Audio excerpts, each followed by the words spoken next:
Good evening, ladies and gentlemen. This is Sins and Consequences, a Blades in the Dark actual play podcast. I forgot the name. Are you sure? Adam? I thought you were about to say your own name, and then you forgot and switched, and you're like, wait. It's like when you start to say one word and finish it with another word, like, oh, this is difficult. Yeah, this is a portmanteau of several podcasts. No, this is Sins and Consequences. It's a medley. Yeah. We're off to a great start. Let's start over. Okay. You want me to start over? Okay. No, we've gone too far. Adam. Sorry. I'll mute, I swear. All right, how do I do that? Don't worry about it. But it's Sins and Consequences, Blades in the Dark actual play podcast presented by Dragon's Creek Gaming. My name is Aaron. Some people call me Poltergeist. I wish they wouldn't, because I'm not going to answer to that. That's too weird. But people in my professional life would come up and be like, "Hello, Sir Poltergeist." This is not a thing that happens. But yes, we are here to play Blades in the Dark and just have a good time. I'm drinking a Caesar. I don't know if you guys, you dirty Americans, drink these. Is it like a salad? I prefer filthy American. Thank you very much. Okay, my God, you filthy Americans. Get it right. But yeah, it's a mixture of clamato juice and vodka. It's an And awful. Fanta? It's no vodka. It's an vodka. I said alcoholic Fanta. I was like, what the fuck are you doing? Drink. No, so it's almost like a Bloody Mary, except with clam. Tomato. It's clam tomato juice. Yeah. Yeah. Gross. I'll take the Mountain Dew. But you put celery salt in it. You put celery salt. Oh, all right. I'm in. Wait, Yeah, no, it's not enough. I'll just have vodka with celery salt. and to kick it all off, you got to put a little bit of Tabasco in there, and it's a real good drink. It's the best. Sounds like something that I would maybe like dip French fries into. I don't know. Maybe not. Probably not. It's delicious, and they're really popular in Canada. Well, that explains a lot. Yeah. But yeah, we might as well introduce our players in a moment, because I did want to quickly talk. Plot twist. Yes, I almost forgot. We literally just got a post from the Great Unclean One himself saying that we've hit about over 700 weekly downloads, which is awesome. Thank you so much, viewers, for checking us out. I'm so glad the threats worked. Yeah. Download or I'm going to find you. Exactly. So you guys are all safe for now.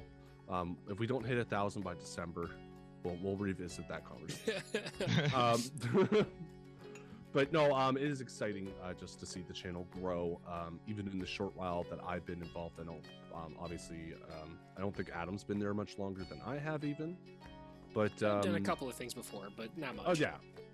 Yeah, you were there for like maybe 6 months before I started, and then, but I mean, Chris has been doing it for 3 years, and it's got to be exciting for him. So, if you want to help us grow even more, consider rating the podcast, leaving some comments. Check us out on different platforms. Join our Discord. Talk to us. We're excited to get feedback, positive or negative, like legitimately positive or negative. If you wish we were doing something a bit differently, tell us about it, and we'll consider it.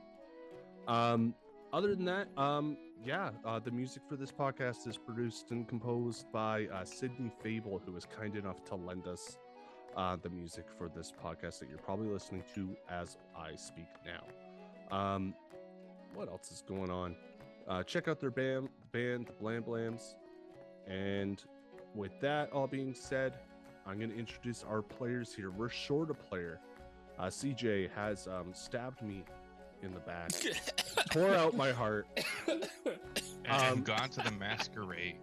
Yeah, she went to cosplay at the expense of my life. Like, I might actually die of a broken heart. But she's not here tonight. But Myri will be with us in spirit. And instead of that, we will have the rest of our usual cast. We have, starting with Dio. Dio, tell us about your week.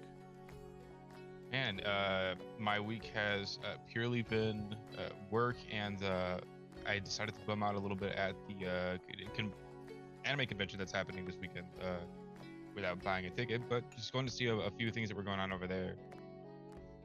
Nice. Yeah, I go to Anime North. It's the same day as my sister's birthday, so we go to a restaurant because she lives kind of close to that area. We'll go to her favorite restaurant, which happens to be across the street. So it's every time my sister, who is Lots to watch. yeah, she's a bit of a country bumpkin, but she's like, country girl, country mouse in the big city kind of girl, and she's definitely not into nerd culture at all. It's gotta be a fucking trip for her. Yeah, exactly. So then you see a bunch of people walking in dressed as like elaborate anime characters, and some of Probably them are more dressed as cringe Gundams. than like a trip. It's not like, whoa, what's going on? It's more like, oh there's my a God. fucking demon. I don't know, but yeah, but A it's lot probably of the like comments cat I would girls. hear, a lot of the comments I would hear is like, "What's with all these fucking crazy people dressed up as cartoon characters? What the fuck's going on?" Yeah, well, a little bit of that, but then some of them are genuinely like super impressive. Like last year, there was this girl dressed as like a female Gundam from like the old... Yo. And so she had like the transforming robot costume on, and then she'd take it off. So cool. So that like, she could eat her McNuggets. Like, yeah, well, so she could eat spaghetti because it's an Italian restaurant. Yeah. So it was like kind of wild that way. She's like, I don't know, like, how do you like a show so much? You built that, and it's like Kinda I like don't know, this? It's a good show. Was it this one? Like this one? that one's got some pretty big boobs on it. Technically. It was like a lavender one with like white. So it was like a lavender body and like a white or limbs. I don't know enough about Gundam to tell you which one it was. Okay. Because I'll be honest, never got into mech animes short of Gurren Lagann. I mean, bless. Yeah. I believe in me that believes in you. Exactly. And I do believe in you, Dio. Dio, Hey. tell me a lie. Tell me a lie about what you did this week. Something real exciting. Like, doesn't even have to be true. It's better if it's not. A lie of what I did today, this week. It could be today, because it's not true. It can be whenever you want it to be.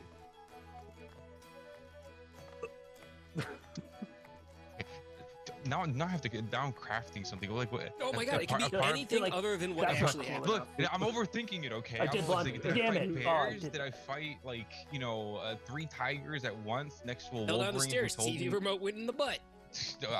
No, we don't re-imitate. Sorry. We don't reenact Yeah. that video from like years ago. That one poor kid was way too angry. Oh, I remember that. Yeah, I remember that now. I know what you're talking about. He's like, I'm angry at the Xbox. He put like a TV remote in his butt. Throws himself I into the hope he bed a got few there. times. Yeah, Dude, that's... the internet's so stupid. Oh, but no, I had a staring contest with a Wolverine who decided to piss in a warehouse. Okay, I know that's a lie. That's a lot of 'cause words. I Wolverines recognize all those. don't live that far south. You I mean, fool. No, I'm I'm Got kidding. your ass.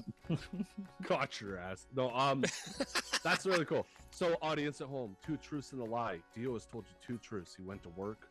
He went to an anime convention. He had to stare down with a Wolverine. One of those things is a lie. Put it in the comments. Yeah, let us know which one you think that is down in the comments. Oh man. And we'll go from there. We'll go over to Ethan. Ethan, what's up? All right. How's life? Life's going good. So I'm going to be playing Vey Hulker. He is a spider mastermind. He used to work for the Railjacks. We got into a bunch of that history last session. And in the similar vein of that, we then decided to rob a train or to heist a train. So it's definitely a lot more, maybe past or more of Vey's life is going to come out in this session. So I'm super excited about that. What happened to me this week is I had a bad run-in with my toilet this morning, and so that was really unfortunate. I had to stick my hand in a toilet, and it's just one of those like it's not a good way to start your day, you know. It's one of those I wake up on the weekend, finally don't have to work and all of this, and I was shaving in the morning, and I went to grab the shaving kit, and it pulled down a piece of like a glass with a bunch of Q-tips in it, and it fell right into the toilet, shattering, which then went, No. I guess I need to clean that up now. And so it's like sticking my hand in, and then it's like, okay, I'm sticking my hand in a toilet to grab a bunch of glass. This is just like the worst scenario. But I have to do it really slowly because I don't want to cut myself, because that would just make it even worse. So much hepatitis. Oh yeah. And you've died of dysentery. Exactly. So yeah, that was just a really bad way to kind of kick off my weekend, and that's kind of stuck with me. Which the rest of the day's been great, thank goodness. But like definitely doing that and then washing my hand like 4 or 5 times, it was just not a great way to start off my day. Okay. And same with you. Tell me a lie. I grew oh god, this is really hard. That's it. I grew. I mostly did it because you're giving Dio such a hard time. Get out of here, stupid bugs. Yeah, no, I've stopped growing. I'm as tall as I'm ever gonna be. So maybe that's the lie.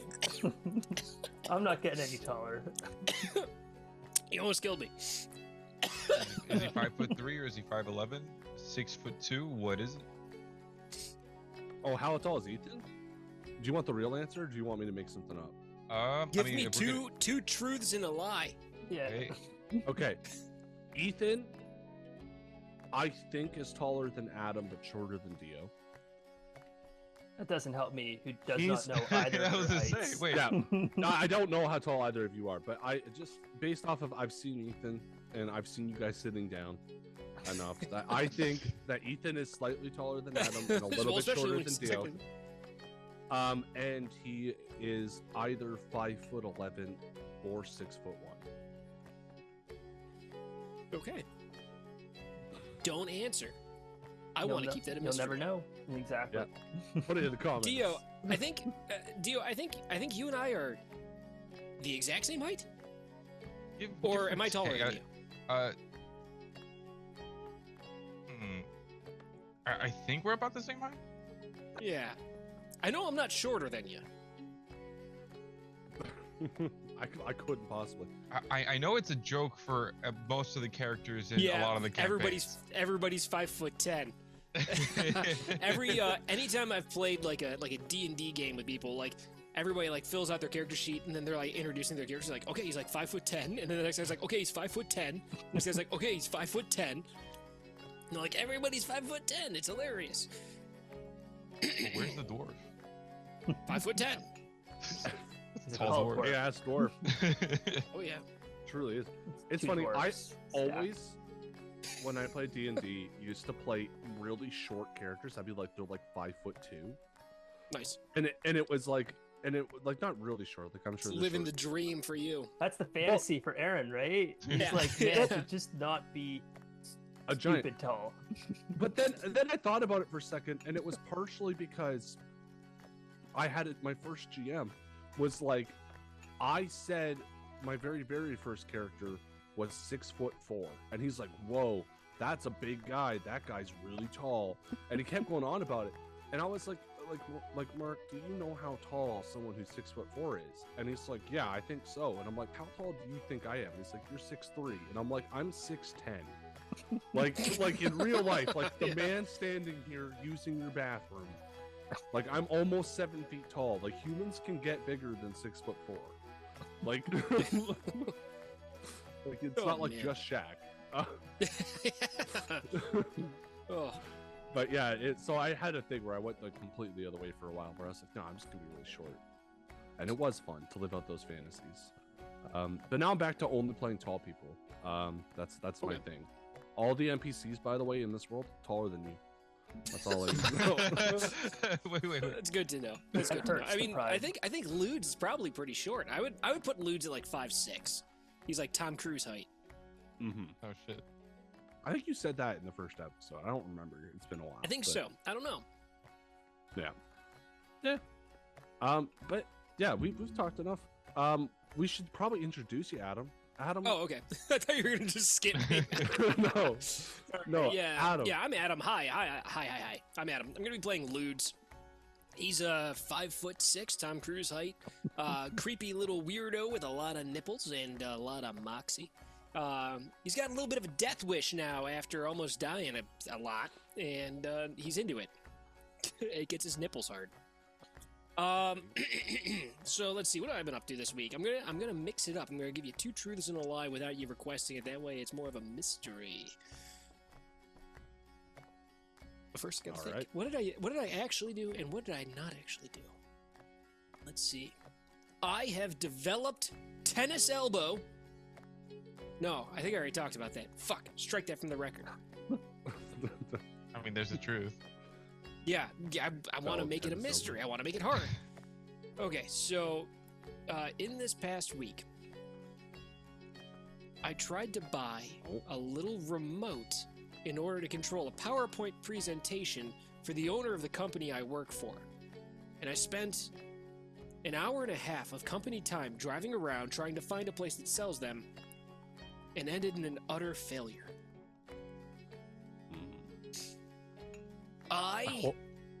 Whoop, go on. No, I hope that's the lie. I don't want you to experience failure.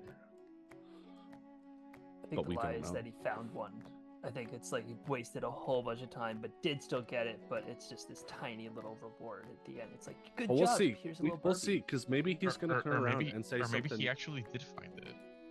It's the mystery. It's the mystery of the dance. I spent a combined total over the past week at work. I spent a total of 12 hours in the bathroom. That's very credible. I mean, Whether or not I actually needed to be in there, or I felt like being in there, doesn't matter. Was that also working time? Absolutely, on the clock. The boss makes $1, I make a dime. That's why I poop on company time. You guys have that in Canada? All right, so Yeah. I hope your boss third doesn't listen thing. to the podcast. my boss is a real nice dude. All right. That's it. Everybody, you know what, dude? The people I work for in this company, dude, my direct boss, my foreman, super nice dude. The owner of the company, super nice dude.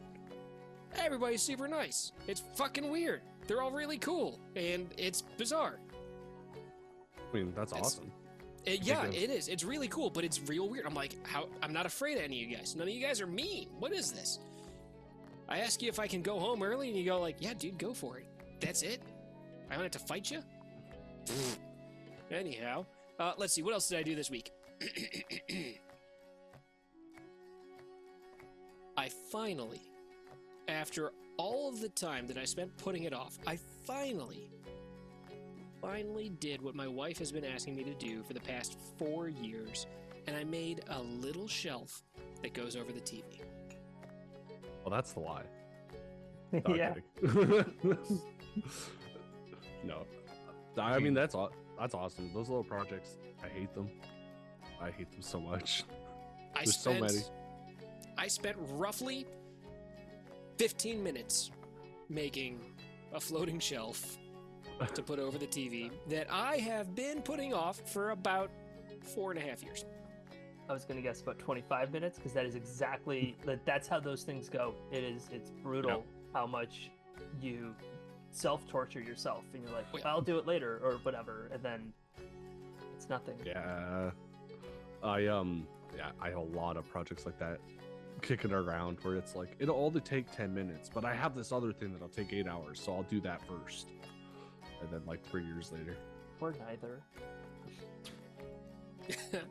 But Oof. oof. And then last, totally least, it's me, Aaron, also known as Poltergeist. I already said all this, so I'm just gonna get right into it. I saw a bear and her 3 cubs today, or not today. It was yesterday. I saw a bear and her 3 cubs. I was at I work in some sort of nebulous industry where I go into water pump houses frequently. And I opened the door as I was leaving, and there was a bear there with her 3 cubs, and I just kind of closed the door, waited for half an hour, and then got out, and they were gone. But then I ran into them again at the next stop. How'd you run into them at the Up the next road. stop? How do you Like, know it was I- them? Is she wearing the same outfit? Like Exactly. She was wearing this lovely corduroy sweater. No, I just assume it's the same bear because it was about the same size and there was 3 cubs. And bears are kind of one of those animals that have weirdly like varying size litters. So I just assumed it was the same one. But yeah, no, I pulled into my next site and stepped out of the car and I look and there's a bear over there and I was like, I'm pretty sure that's the same bear. And but this time I didn't have time because I wasted so much time waiting for her to leave the first time that I just ignored her and just continued to do my work and hoped I didn't get mauled. oh my god. Yeah. Are you bigger than the bear? Yeah. Oh, it's a black bear, so you are bigger than the bear. I am bigger than the bear.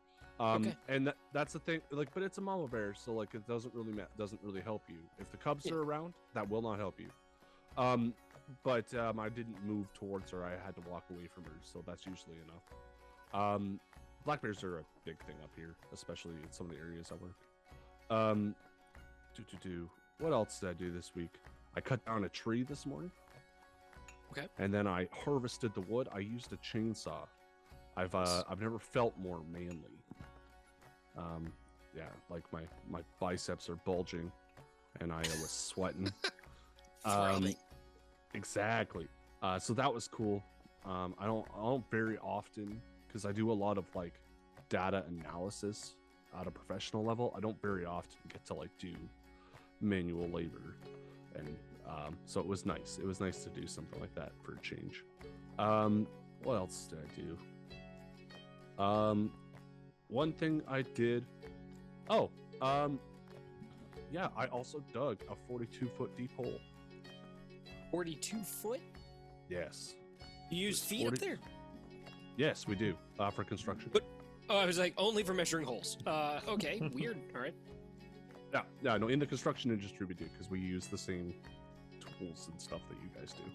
So because you guys don't use metric, we're stuck not using metric. I realize Fix this is a great podcast for anyone who wants to understand more about the differences between Canada and America. Real bridging kind of, conversation.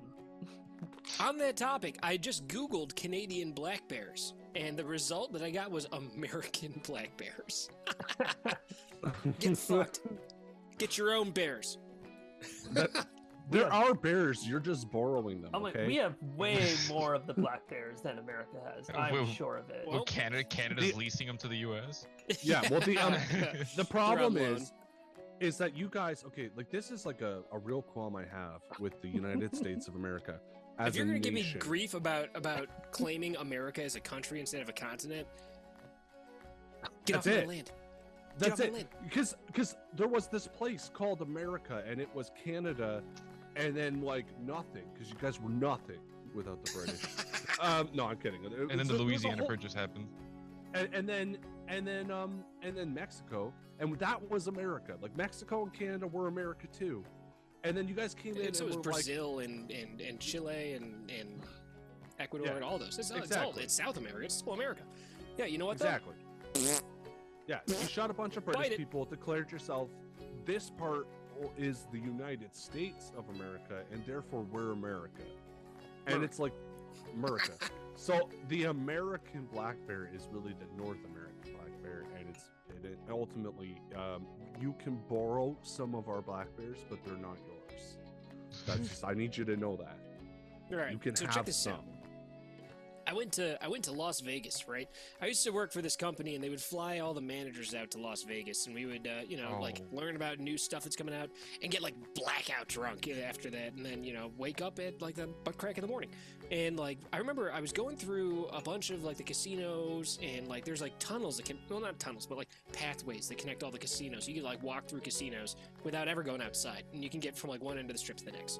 And like I just remember being in this like weird like hallway that was like it was painted to look like the sky during the day, and I was really fucking drunk, dude. And I'm with like a bunch of my bros, and I'm like, is it already daytime? Like, oh, how long have we been drinking? And like we run into these girls. They're like Canadian girls, right? And they were like four, like they were very pretty Canadian girls. And they're all like, oh, we're from Canada. And I'm like, oh, that's a weird thing to say when you first walk into somebody, And I remember talking to them, and like the girl was like, you know what's weird? And I'm like, of course I do. I'm me. I know what's weird. And she's like, well, you know, in Canada, we study U.S. history instead of Canadian history. And I was like, what the fuck? Like, you don't have anything going on? And it's like, no, we just study U.S. history in Canada in high school. See, and that was it. And that's my whole thing. It was real weird. she was wrong though. Like that's like I don't know. Correct. She said it right to my face. I know. Seems but like she's a- wrong. Weird bet way you to it's really just- kind of string into a conversation. It's like, well, we study U.S. history. It's like, where the what? Where the fuck did that come from? I bet you a lot of it, 'Cause- though, is just that you study more American history in Canada than the amount of Canadian history you study in America. I know nothing about Canadian history at all. Nothing. They You don't teach would- us a damn thing. And it's probably know still what? better than the U.S. history that we get taught here. And honestly, they don't really teach us anything throughout the whole American schooling system. Like, I could tell you about the Pythagorean theorem, and I could also tell you stuff about the U.S. Constitution. But like, man, you ask me anything relevant to anything? Nope. That's fair. My personal theory on why they don't teach you Canadian history is because they don't want you to be afraid of us. Like, oh, that's not what I thought it was going to be. That's No. intimidating. there's not a lot of Canadians, but we still manage to fuck things up on a pretty major scale, like on a historical level. Really? Like, Cough, over cough, and the over Catholic, again. cough, the Catholic Church. Oh yeah, don't even get started on that. My wife is native, like that's the whole thing. Yeah, no, like it's like we commit more war crimes per capita than any other nation in the world. Like it's a thing. But yeah, like it's fun. It's a fun little back and forth. But we are to play Blades in the Dark. We're stealing a train, guys. Why are we dragging our feet? There's a Oh, train dude, to be I ju- stolen. I wanted to go in and start talking about the Fenian raids. That's the only thing that I know about Canada. We were also waiting for our stop. You're gonna have to wait till next weekend. 'Cause you're Okay, stealing I'll the train. study up. I'll study up about the time that Yeah, Ireland invaded Canada from America and tried to conquer it. We'll come back to it yeah, and they lost. I remember that. We did learn a about couple that in history times, class. a few Yeah. times. I'm trying but- though. Yep. But last we left you guys, well, we had like a pretty relaxing session last week. You guys had a couple of good conversations with Lord Skurlock, your best friend in the whole world. Like Yay. the gentle teddy bear that he is, he was just super helpful and kind to you. What else happened last week? Oh yeah, Luge jumped onto the back of a moving train. Oh yeah, for no reason, I guess. No, there's a reason. There's got to be a reason. Make I don't there know. be a reason, I don't Adam. know what it is, but we'll find out. We'll get there. Yes. Because yeah, we rolled our engagement roll. We started in a risky position. The risky position is, can Ludes make it onto the back of a moving train? And he did. He did with Albatross's assistance. And that is where we will begin. We have Ludes on the back of a moving train. You hit this train. It's a steam engine locomotive, but instead of launching steam, it's actually crackling electricity out through like these lightning rods at the front of it, and like kind of like a streetcar, it's connected to these lines and it's generating sparks. From above? Like no, around it. So it's like it's Okay. almost like it's like shooting lightning out in short spurts in front of you. We'll say you're towards the back Shit. of the train. Well, yeah, because it's powered by electroplasm, but also it's capable of generating its own lightning barrier for when it exits the city. That's how the train stays safe from the ghosts. Okay, that's pretty cool. Yeah. I did not Yeah. expect that.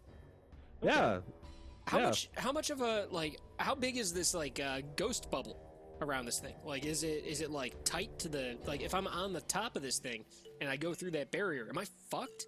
Or like, is it there's like enough room for me to stand up on top of the train? I'm gonna say that if it comes up, it'll depend on how you roll. Oh my god! All right, Don't ask unless you're willing to roll. I don't. Yeah. I hope to not find out. Or Yes. find out. You know what? Let's Yeah. fucking find out. Let's get weird. But but you know the train's within the city walls. It's not activating that lightning barrier currently. But it is producing lightning sparks at the front. Instead of like a steam stack, it's a bunch of lightning rods, and it's launching lightning out in various directions. But you're a few cars back from that. You're on the back of this train. Is anyone inside the train? Albatross is sitting down with a cup of tea and just enjoying the wonderful train ride that was abruptly interrupted by Ludes and his dangerous antics. Yes. Yes. And yeah, so you did reach out and you helped him to make sure that he didn't Is fall that off the how it roof. happened? Like Albatross just reached his arm out of the train and just like caught at that point and just T froze in the back right on hand, the left top. arm out the window. just Yes, yeah. Ludes almost fell off the side of the train, but luckily Hey. Albatross was there to help him out. and he wouldn't say a single thing. He would just look at him and just let him go as he gets a grip to the train itself. Yeah. And just go back to drinking. Absolutely. And from where you are, Albatross, you can hear quiet, but because you're listening, you know he's up there. You can hear like the sound of footsteps on a metal roof above you as Ludes goes to do his first action. Ludes, why are you on the roof of the train? I don't remember. I I jumped, and it seemed like a good idea at the time, but here I am. Here's my goal, right? Here's what I'm gonna do. I'm gonna move up. I'm moving up the train, car by car. How many cars are on this even? How many cars on this train? I think it was 4 you said last time? Roll 1d6. Oh. 1d6 cars, huh? All right. Well, 1d6 plus 2. That's the answer. 3. Okay, Three there's total. 3 cars. Okay. Gonna move up. I'm gonna move that up to 4, just because that actually doesn't make Just sense. fucking say 4. All right, fine. There's 4. All right. Here's what I'm gonna do. I'm gonna move up. I'm gonna move up towards the what do you call it? The engine on this thing? I don't know what you call it. I'll move it up towards the front. Is it? No, it's not. Caboose is the back. Yeah, The caboose is definitely the back. That's the back. He is moving towards the engine compartment. That is what where the engineers are. And so yes, you make your way up there. It's like hunched down and going, and it's raining. It's raining real good. It's kind of slick. So every once in a while he's like, "Blah, blah," and he kind of loses his footing a little bit, but he like catches onto it and he gets up. And if you feel like I need to make a test to jump to the next car, I will. If you don't, I won't. No, because of the way you have certain special abilities, you have certain pips and things. I'm gonna say you actually make it there pretty effortlessly. But I will say if you want to move quietly, I do. so that Absolutely. Okay, then maybe give me a prowl roll. Yeah, I'll or prowl a you. finesse. Yeah. I'll prowl the shit something- out of it. Yeah. And again, before you roll, because Adam, Yes. you caught you on this a few Yes, times. I have cheated every episode. Yeah, On I'm gonna purpose. hold you No, it's to not it this purpose. time. Yeah, no, that's fine. From now on. All right, so let's look at this. So, what would you say is risky position for a Yes, standard I'm gonna effect currently? Yes, yeah, risky for Okay. standard. You're gonna get there. And the risk is I'll be straight up. Someone you don't want to is gonna hear that there's someone on the roof. Okay, Investigate. this sounds very interesting. So I am happy to possibly fail this. You Yeah, can push we're just yourself. we're gonna go regular. I got no stress on currently, but I plan to stress the shit out of myself as this goes on. So I'm just gonna roll regular. Here we go. All right. Come on, baby. 6. Yeah. Success. Yeah, like even though you're stumbling, it's like you're sliding and and then you kind of get into like the swing of it. You're like, oh wait, if I slide, I don't make any noise, and so you hydroplane across the cars.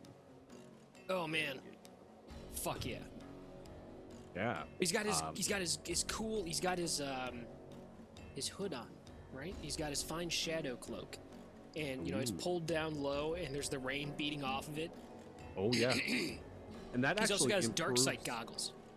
Yes. too. That actually improves effect. So this is for great effect. Oh, fuck yeah.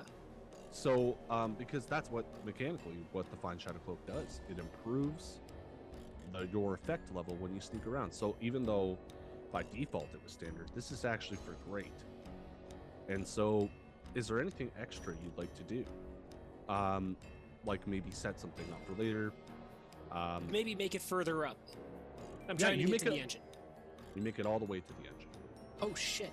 Okay, so he goes and he's gonna half crouch down, and he's clenching the cloak around himself because he's whipping in the wind and the rain and the darkness. He's got his dark sight goggles on, so those are like a green kind of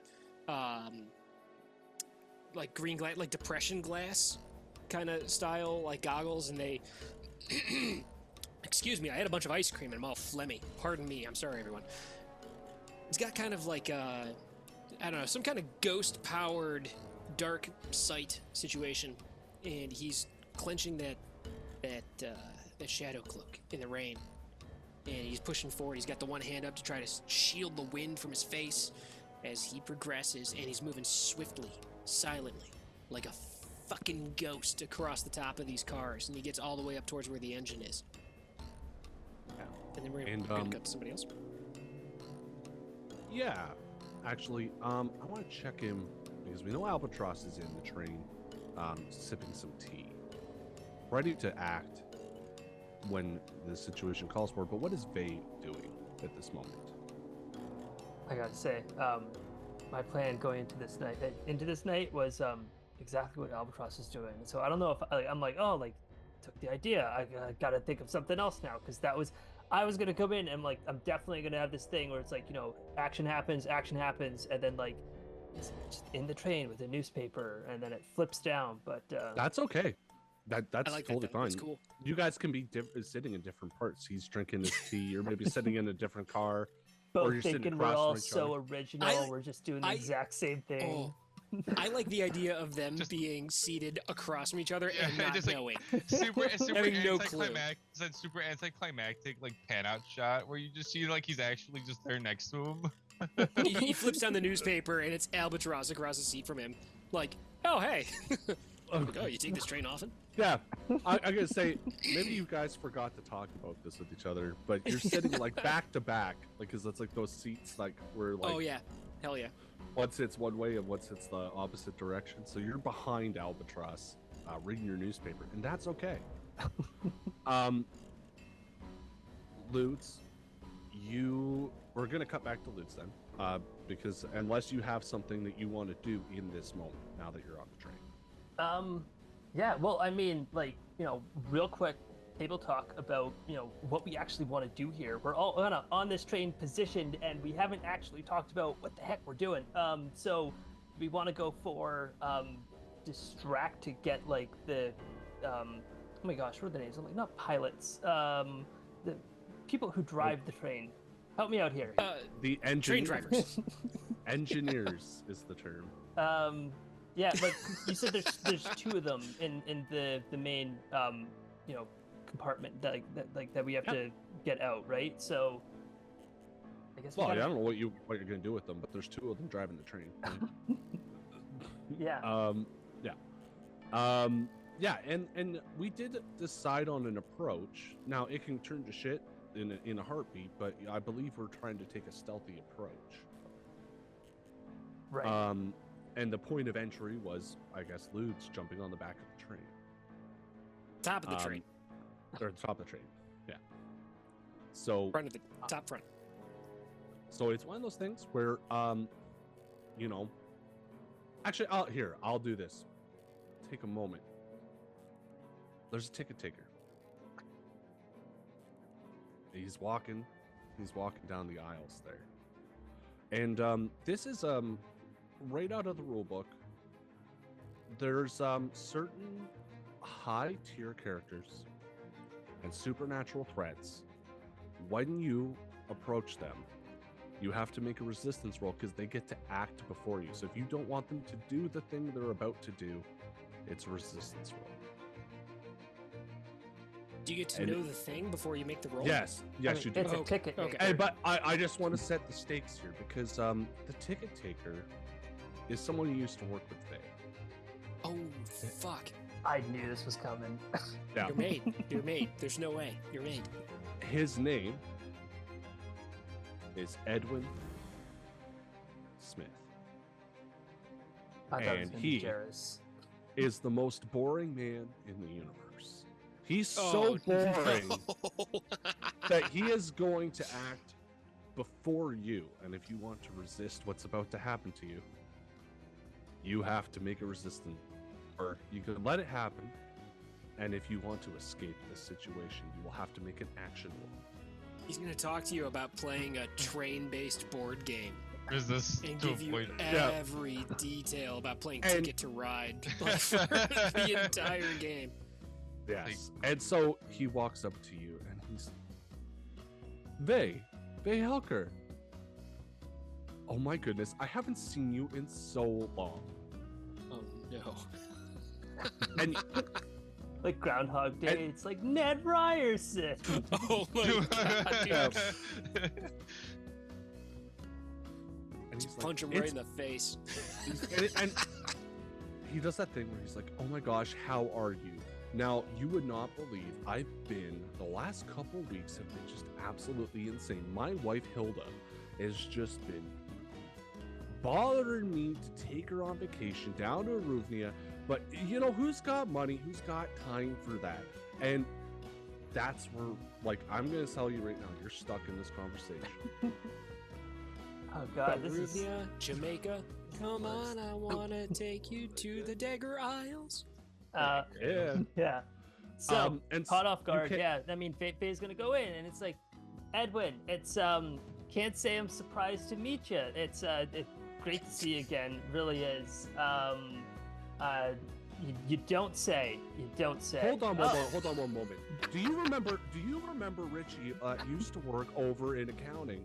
Well, did you know that he got a lateral promotion over my God. to receivables?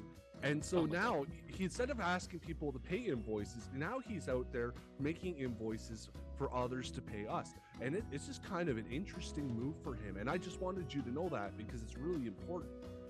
Oh You my know, Is that so? You know, I gotta tell you, like, I miss talking to you, Edwin. I really do. I really miss talking to you too, babe. Now, you remember, you gotta remember Douglas. Douglas Oh my is God. down.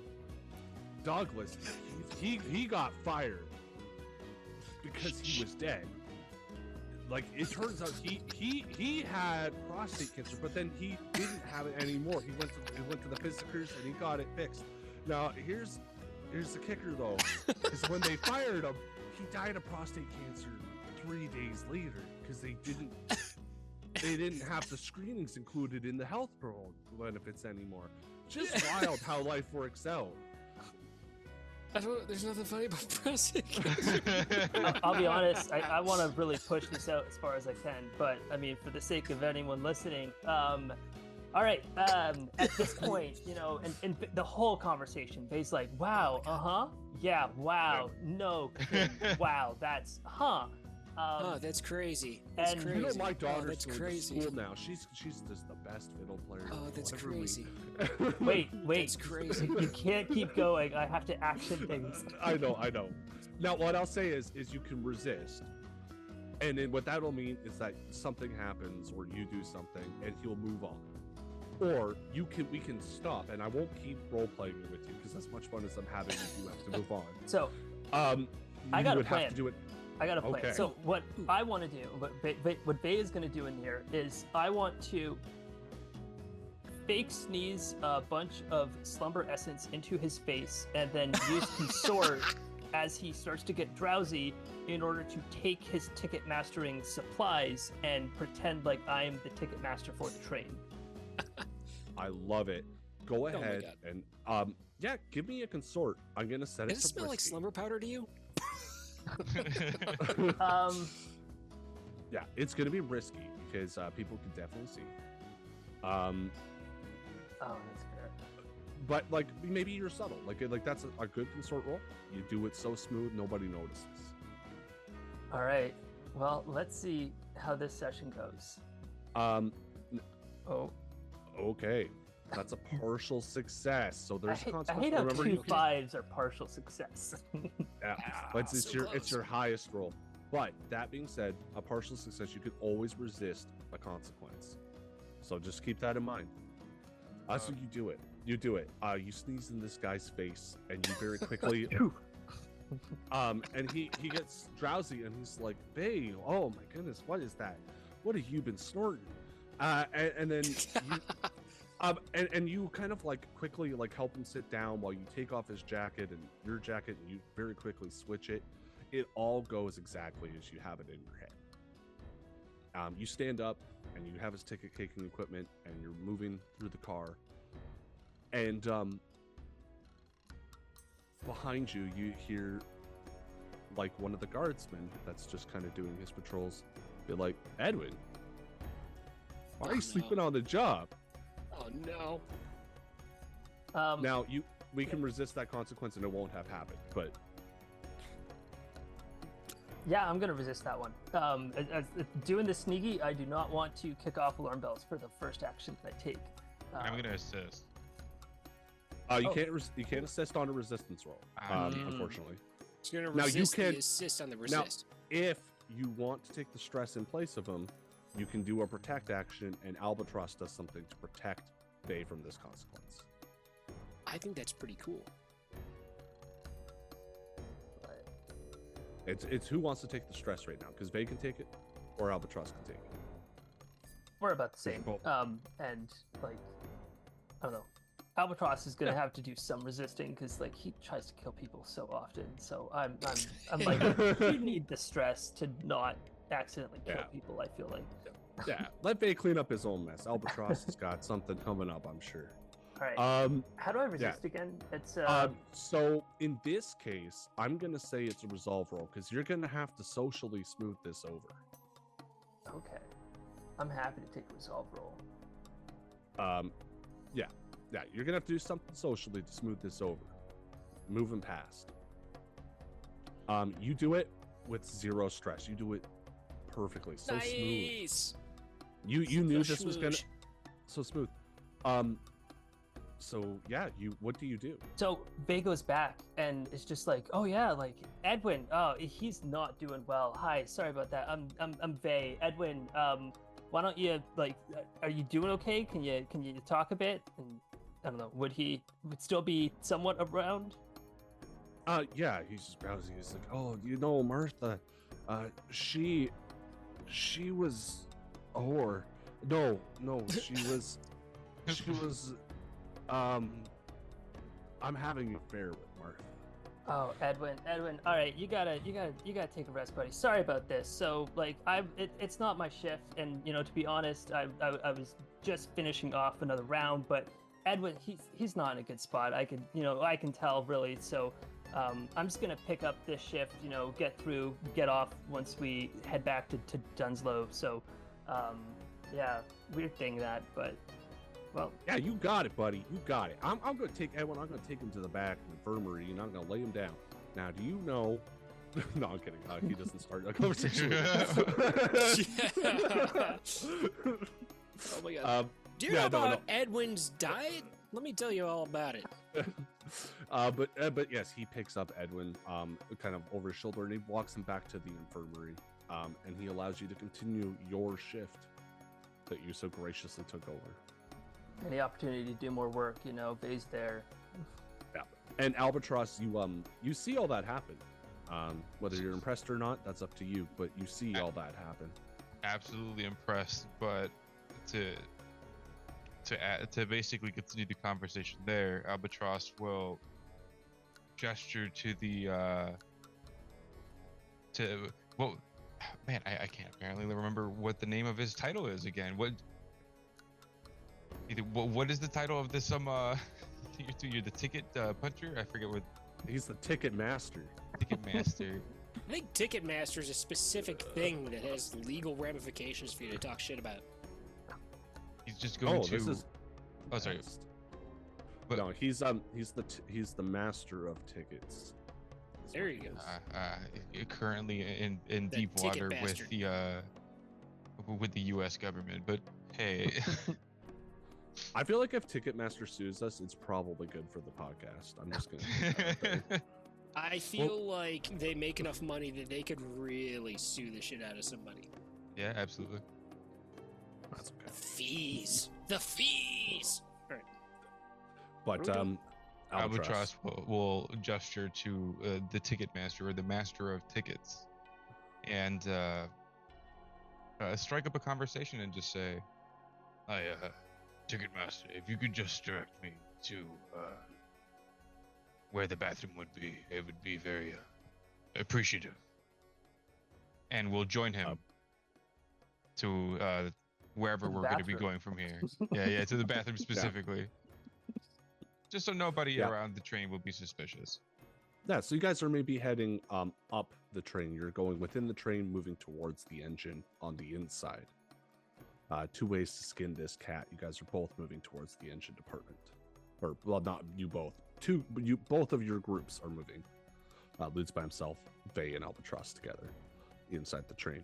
Ludes, you are you on top of the train, or did you like dip down to look through the door at the back? So my thought is I'm still on the top of the cart just before the engine. Okay.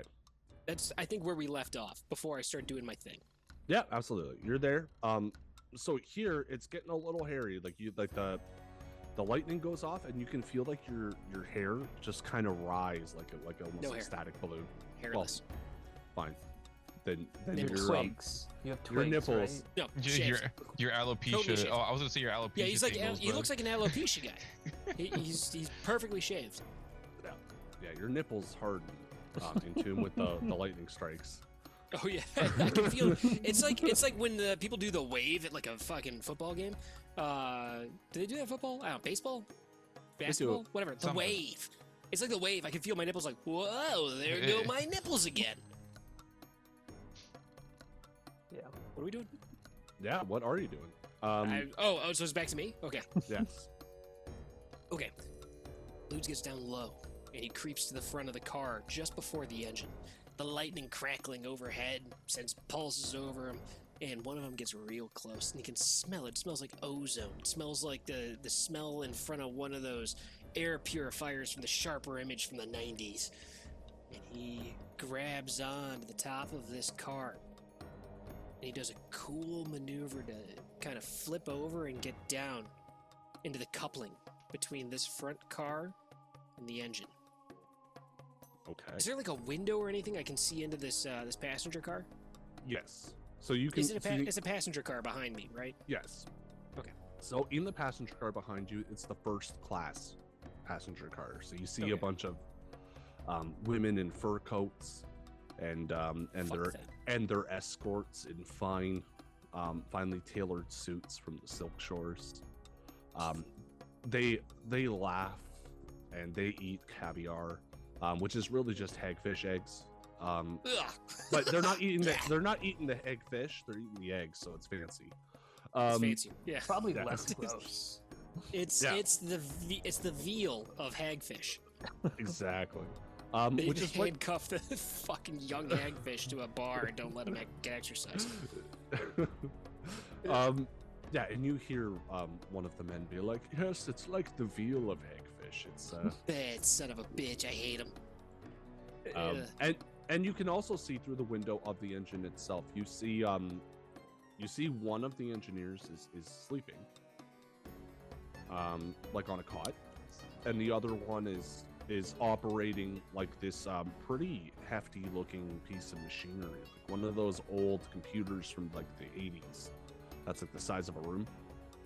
Almost, Okay. because it's got so many switches and stuff like that. Like they're because like feeding in punch cards to drive this train.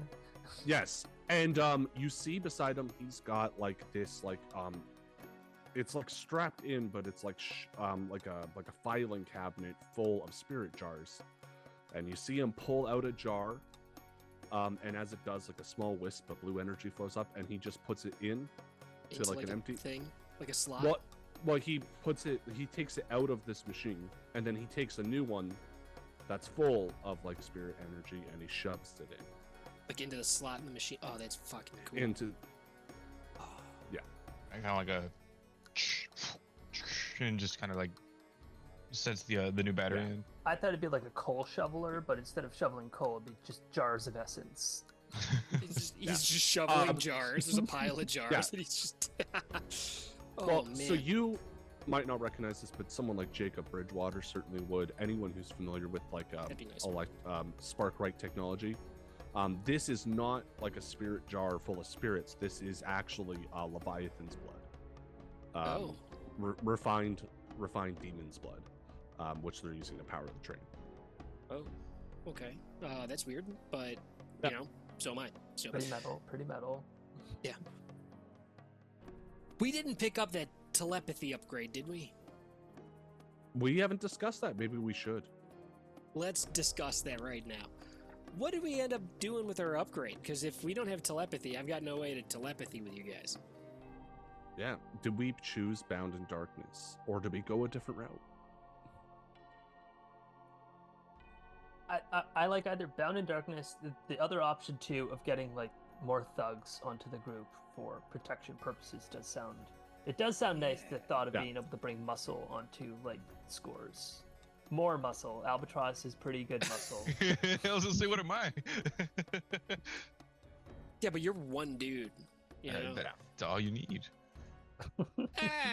We could have a bunch of dudes, a bunch of dudes in red shirts that we could just send off on whatever and not worry about. That vampire says differently. Mayhaps. I think I'm like, do we want to just take it? I'm all right with taking it, and I think narratively it's Yeah. a cool skill Yeah. to have. Yeah. What do you think, Dio? I mean, we could always recruit other people through charismatic needs afterwards anyway, no? Are you wearing gloves? I'm wearing a glove. All right. Like Michael Jackson. I love it. Well, it's Okay, more all right. it's more the mechanical arm than anything, but Okay, I just want to make sure the listeners are aware. Dio is currently wearing one glove. That's drawing. Ladies. it's a fancy leather glove, yes. Yeah. A fancy leather glove. I am wearing Not for prostate exams. no gloves. I wear no Fair. mask. So, Um, okay, I'm so gonna we got add that- telepathy, huh? Yeah, so we're gonna pick Bound in Darkness there. I'm gonna add that to your thing. We also have Chosen and Anointed as your special abilities. Just so you guys. So like lore wise, could this just be the fact that like Lude's got hit with so much lightning that he just like communicates out? Actually, I was very quickly going to Go ahead. explain it. But first I gotta do some stuff. So go ahead, Adam, for a second. What are you gonna say to them through your new? So, Lutz is in position now, and he kind of pushes as hard as he can. You guys can't see this that are listening. He pushes as hard as he can, and he tries to send his thoughts. So you guys get these thoughts, and the thoughts are pushed to you. You can feel it. There's like a pressure in your brain, and it kind of hurts for a second before the thoughts come through. And all the thoughts come through with like I gotta think it as hard as I can.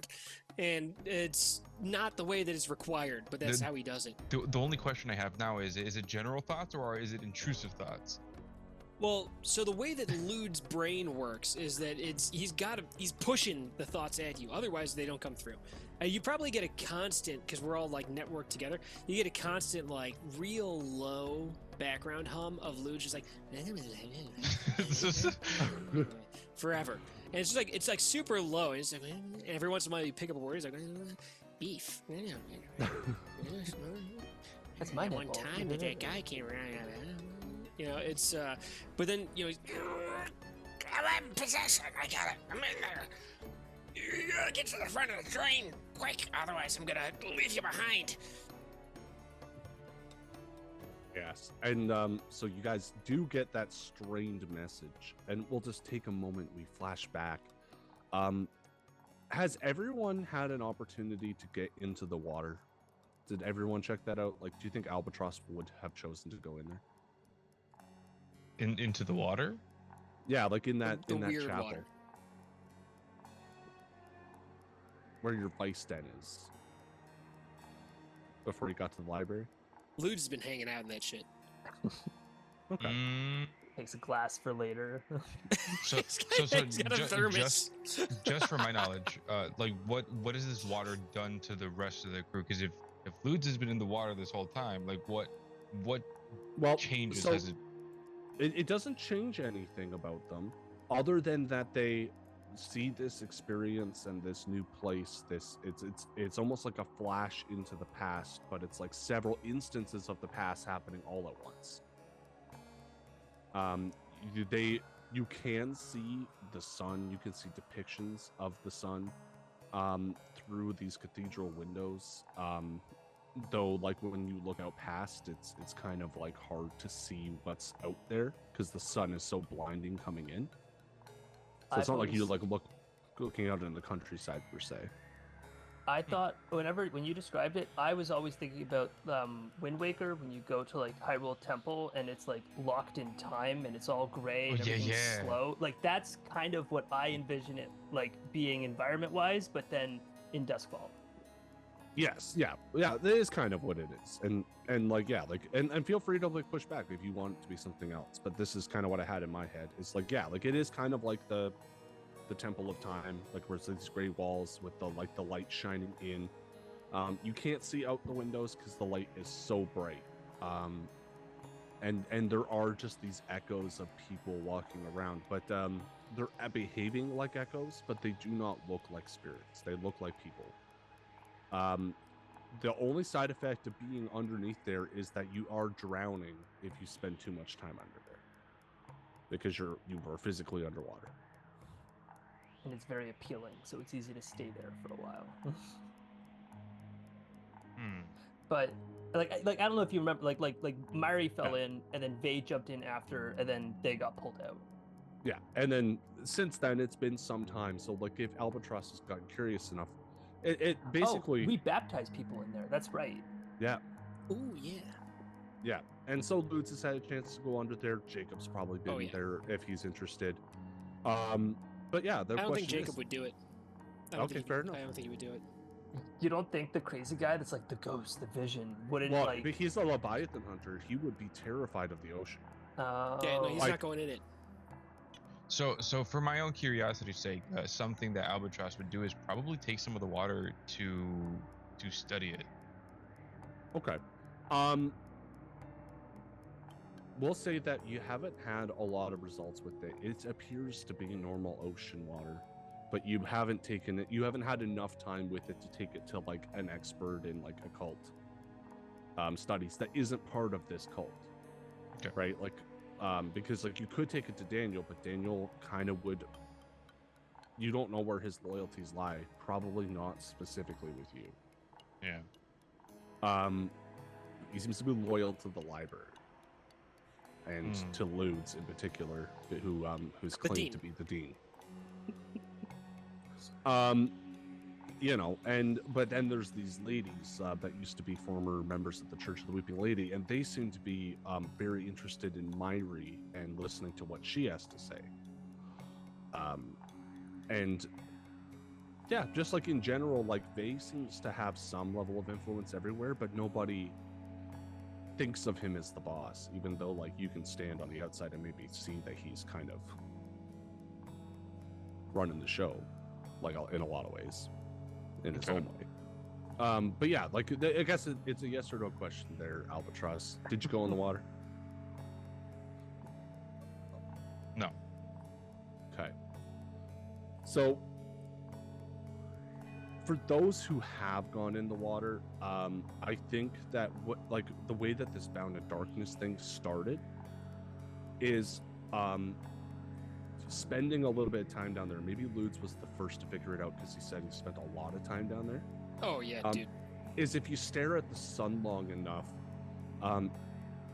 you can hear the voices of these other people that have been in here. So like you're down there and you heard Myri as she was studying and obsessing over something. And then when you got up, she was just standing there like operating the machine. And you then discovered that you can read each other's minds. And through the process of like experimenting with this, you figured out that you can do it. you figure out because Albatross won't go in, but because he's touched the water in order to collect a sample of it, that was enough. I like the idea, and hear me out, I like the idea of inhaling the water, doing it. Like getting it into your lungs. That's fair. I guess, yeah, we can say that, like, if Albatross, and like this is totally a character decision that's okay to make there, Dio. If you have not interacted with the water at all, maybe you can't hear these voices. But they can, and he's right beside you.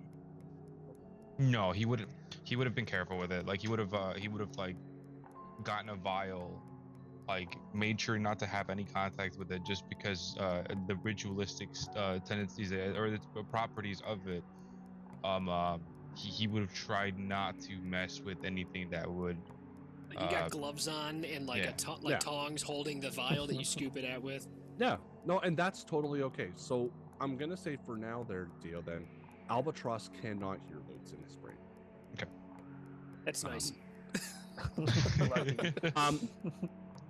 Yeah, and it's odd because these thoughts do maybe sound a bit muddled, like they're coming through someone speaking to you underwater. But then when you focus on it, you can hear it clearer. Yes, I love that. That's so fucking thematic. I love it. It's so cool. Yes. And so yes, you hear Lude's kind of in the background of your thought, and then he gets more clear and he sounds in pain, and he tells you to get to the front of the car there, Vay. All right.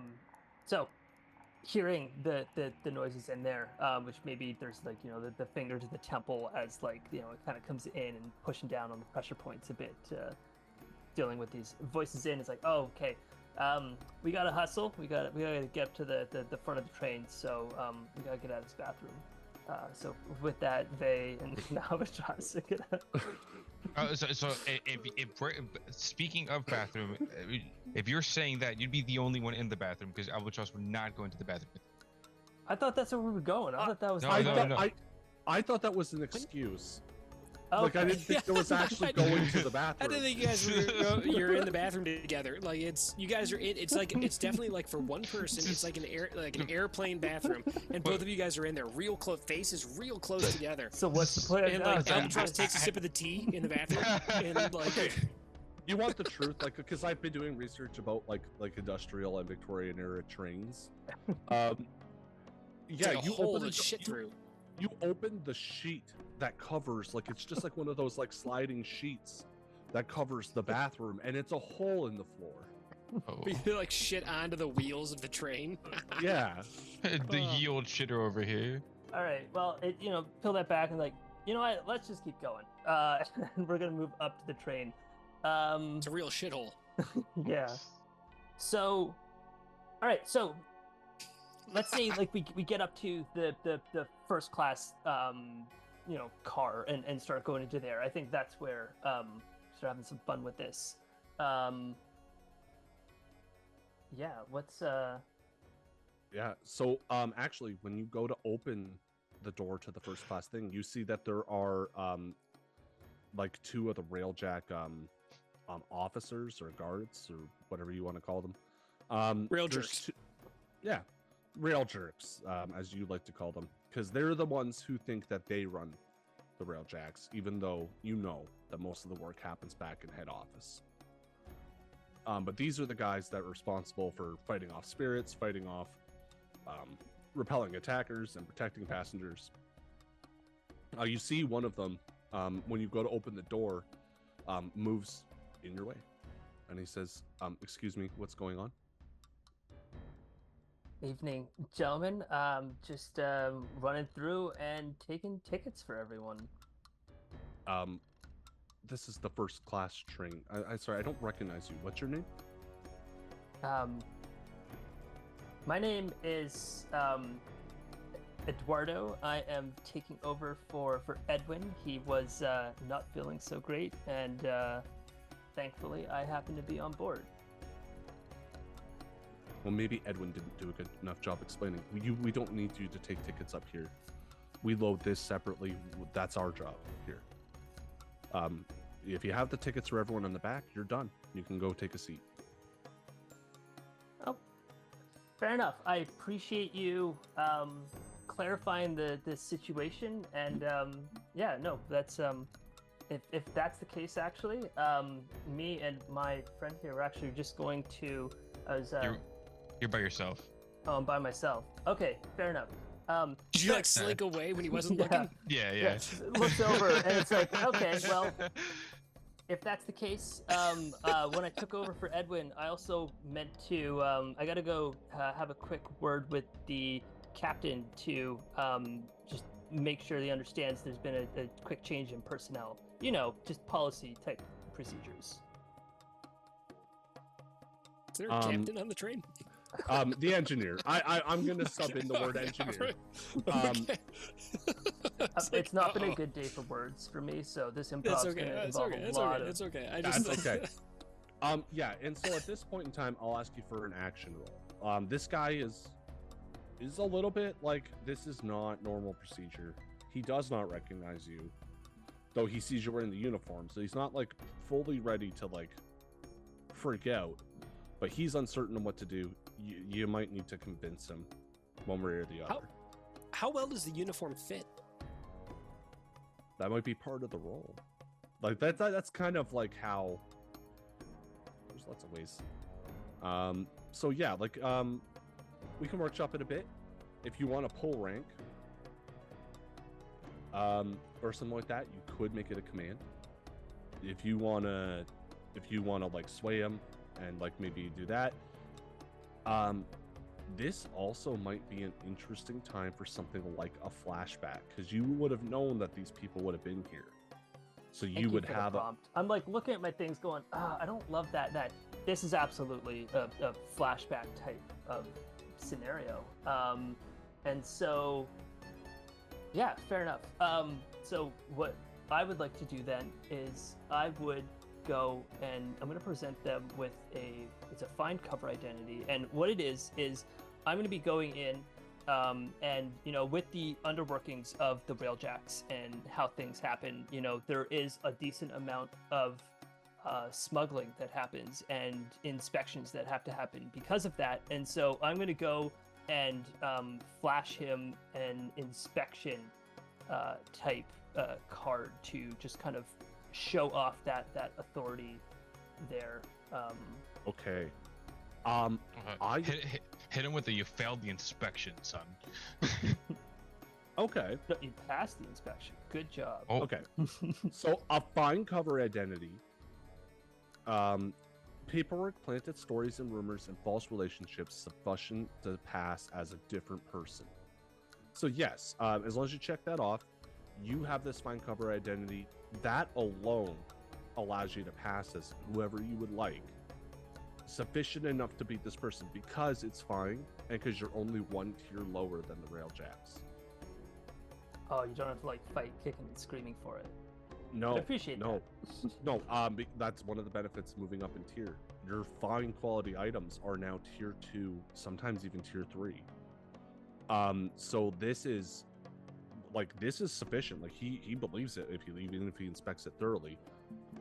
What might be something you would do as part of this flashback is maybe you have planted rumors, or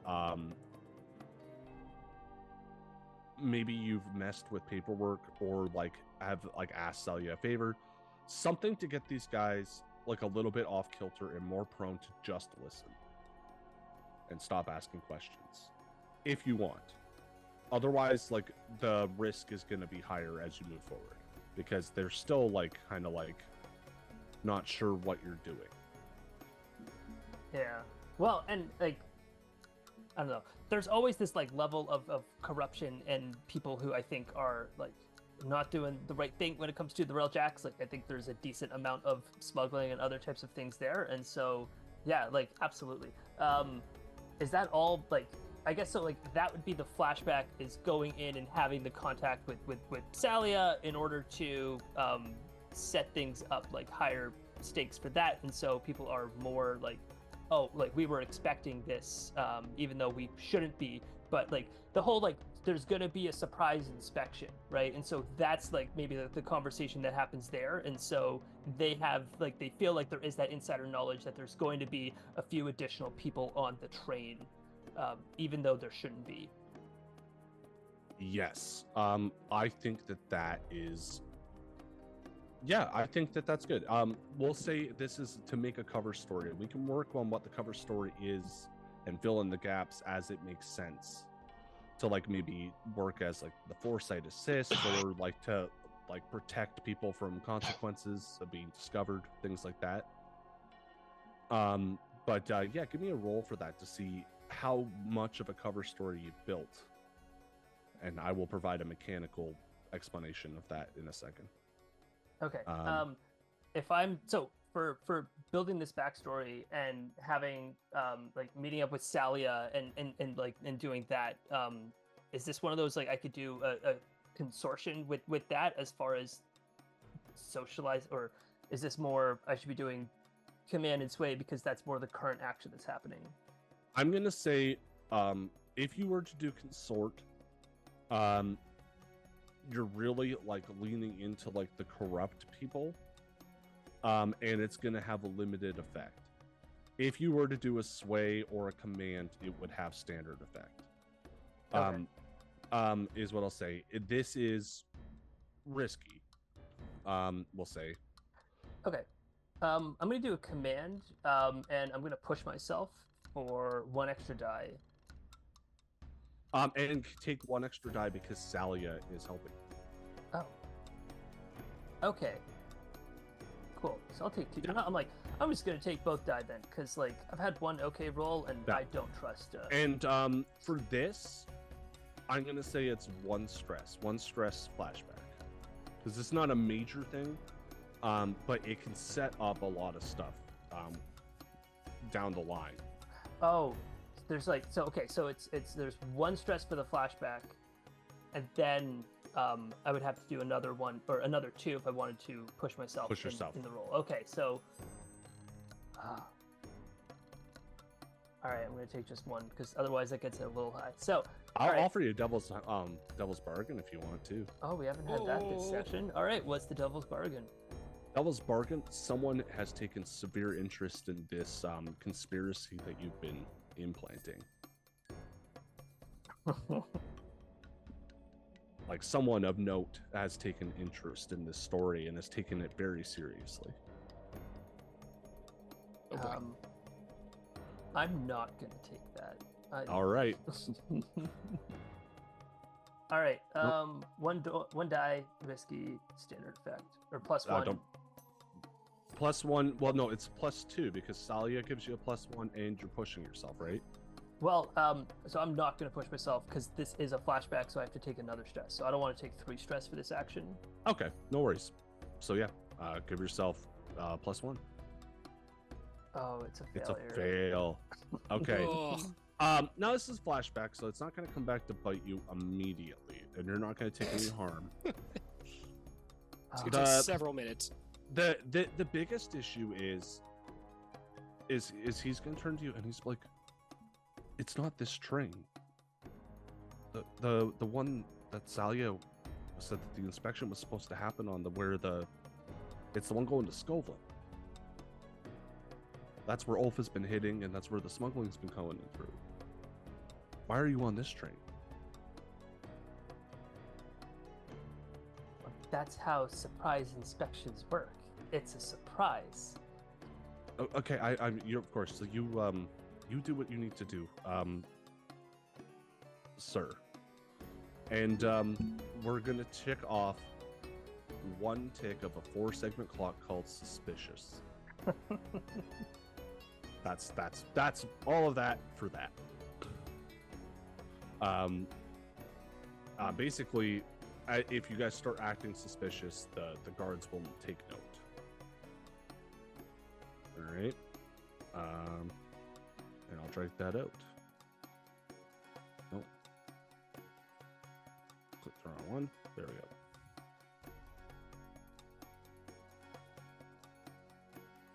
go. Okay. Albatross, where did you go? Where'd you end up? Yeah, where did you go? So, just because I have a general, so the one thing I want to know about like the train's kind of just frame, like how is it set up, if in terms of the car that we're in before we get to the first class car. Like, is it just a general seating, bathroom on one side, and then there's like just windows outside, or is there like windows like on each window like side? Well, like how is it? There's no bathroom in this one. Like, so there really is only 2 bathrooms on the train, and like I said, the sheet with a hole in the floor. That I wasn't kidding. That is really what's going on there. I would say like in between each of the trail cars, you got to do that thing where you open the door and then step between 2 cars and open the other door. Kind of like on the Polar Express, but with like less nightmarish uncanny valley faces involved. So then in that case, then what Albatross would do is in the middle of walking between those cards and closing the door behind him, unbeknownst to Vey, before he even reached the first class cart, Albatross started to actually go up and get on top of the train. Okay. So you're gonna sneak across you're gonna go around or over, yes, to meet Lutz that way. Yeah, give me an action roll to see if you tick up that suspicion. That would be pro. That's one way to handle it. I would say that's risky for standard. If you want to try a different way, that's like we can talk about that. What I'll actually do is I'll hunt Ludes, because I'm basically following him, knowing that he was already on top of the train. Okay. All right. I'm like, what? Yeah. Okay. I'm gonna say that's risky for limited. Can I push for Can I push for greater effect? Yes. Yes, you can. All right. No. Okay, so that would be risky for standard. Well, Yes, also because you pushed yourself. One other thing thrown out here: instead of pushing yourself, this is something where I think they could very much provide, have provided assistance in some type of flashback as far as being a railjack. If we want to add that extra die without throwing the stress on at the moment. Well, he's pushing to increase the effect. Oh, the effect. Okay, fair enough. And I already get a +1 for my scout as well, so I'm going to be getting a 1 for that, because I'm when you gather info to locate a target, you get a +1 effect. No, that's actually never mind. That's to gather info. I take it back. Yeah, like you can assist to give him an extra die as well. I will say this mechanically, a fail on a risky roll is only 2 segments of a clock. So that's what I'm gonna say.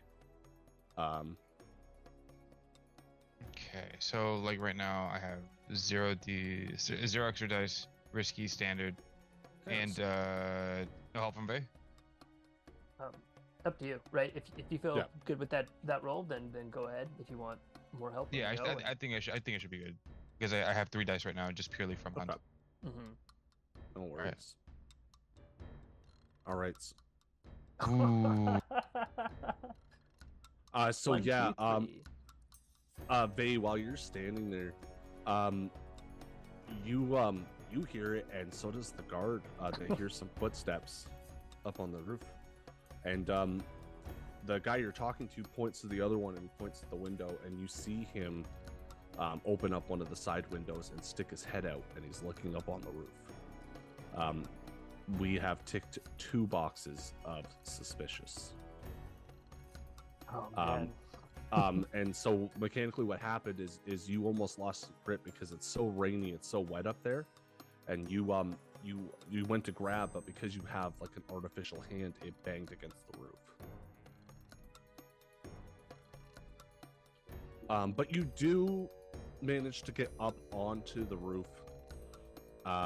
Ludes, maybe even you kind of heard the bang coming from like above you, behind you. Oh boy. It was pretty loud, but like you're also outside, so it wasn't that loud inside, but it was loud enough that they're starting to what's going on out there. They, the man that you're with, he says, if you're gonna go to the engineers, go see the engineer. Something's going on. Sorry, are you armed? Are you an officer, like that we can count on if there's something happening? Absolutely. Okay, we'll come find you if we find something. And yeah, they kind of gesture for you to walk through. And as you walk through, you see these unconcerned nobles just eating like food that you have never seen before. Pastries. Is that real sugar? Which is a real thing. You maybe, if you're poor enough, have never eaten like sugar, like in Duskfall. Never had a baked good. Unless you're from Aruvia, because that's where it grows. But yes, yeah, you see these people, they're eating sweets, and like I said, they're eating like hagfish, caviar. One of them has ordered like a slice of elk, and it's like a very, very thin slice of like elk steak. It's like one slice of sandwich meat. Yeah. You can, if you hold it up to the light, you can see through it. They would be maybe rubbernecking a little bit more than he would want to as far as all of these fine delicacies. Wipes his mouth a little bit with some drool. Yeah. And yes, you make your way through, you open up the thing, and you see Ludes standing there. You maybe quickly shut the door behind you just so that nobody sees you. And with that, ladies and gentlemen, we'll actually just take a very quick break.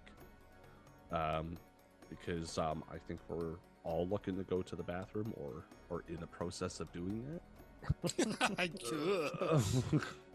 Well, actually, sorry, that sounds bad. Way worse than I thought. But yes, we'll take a short break here. Enjoy this advertisement and drink RC Cola. All that fun stuff.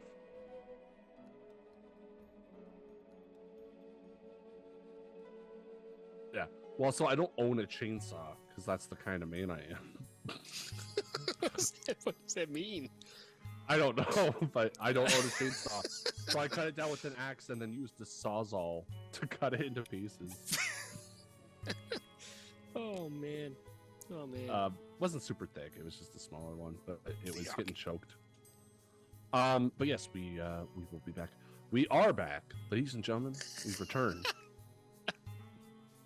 Hop down in the comments and tell me about what that advertisement was, because I want to know. I want to know what you've been listening to. Yep. Tell us if it's more Border Patrol shit. I've been getting a lot of stuff about legal consultation. I'm like, what do you think I'm up to? Yeah, no, I get weirdly specific ones for like Newfoundland, and I don't live anywhere near Newfoundland. But they're just like, it's Canada, it's the same thing, and I'm like, it's so fucking geographically far away, I'll never go to that business, but okay. But you're Canadian, eh? Oh, I'm Canadian, yeah. But yeah, just real quick before we get back into the action there, I just want to talk about Gen Con. We at Dragon's Creek Gaming all are running, or at least Chris, Adam, myself, and Sean. And potentially Scar will be there as well, but he might have to pull out. Well, he didn't pull out. He's already got a kid. That's the issue here. Coitus interruptus. But yes. But we will be there over at Gen Con. We'll be running games. You can come by, say hi. I'm really hoping that we can have some merch available, some swag. So you don't even got to pay for it. It's just stuff that you can have if you come hang out with us.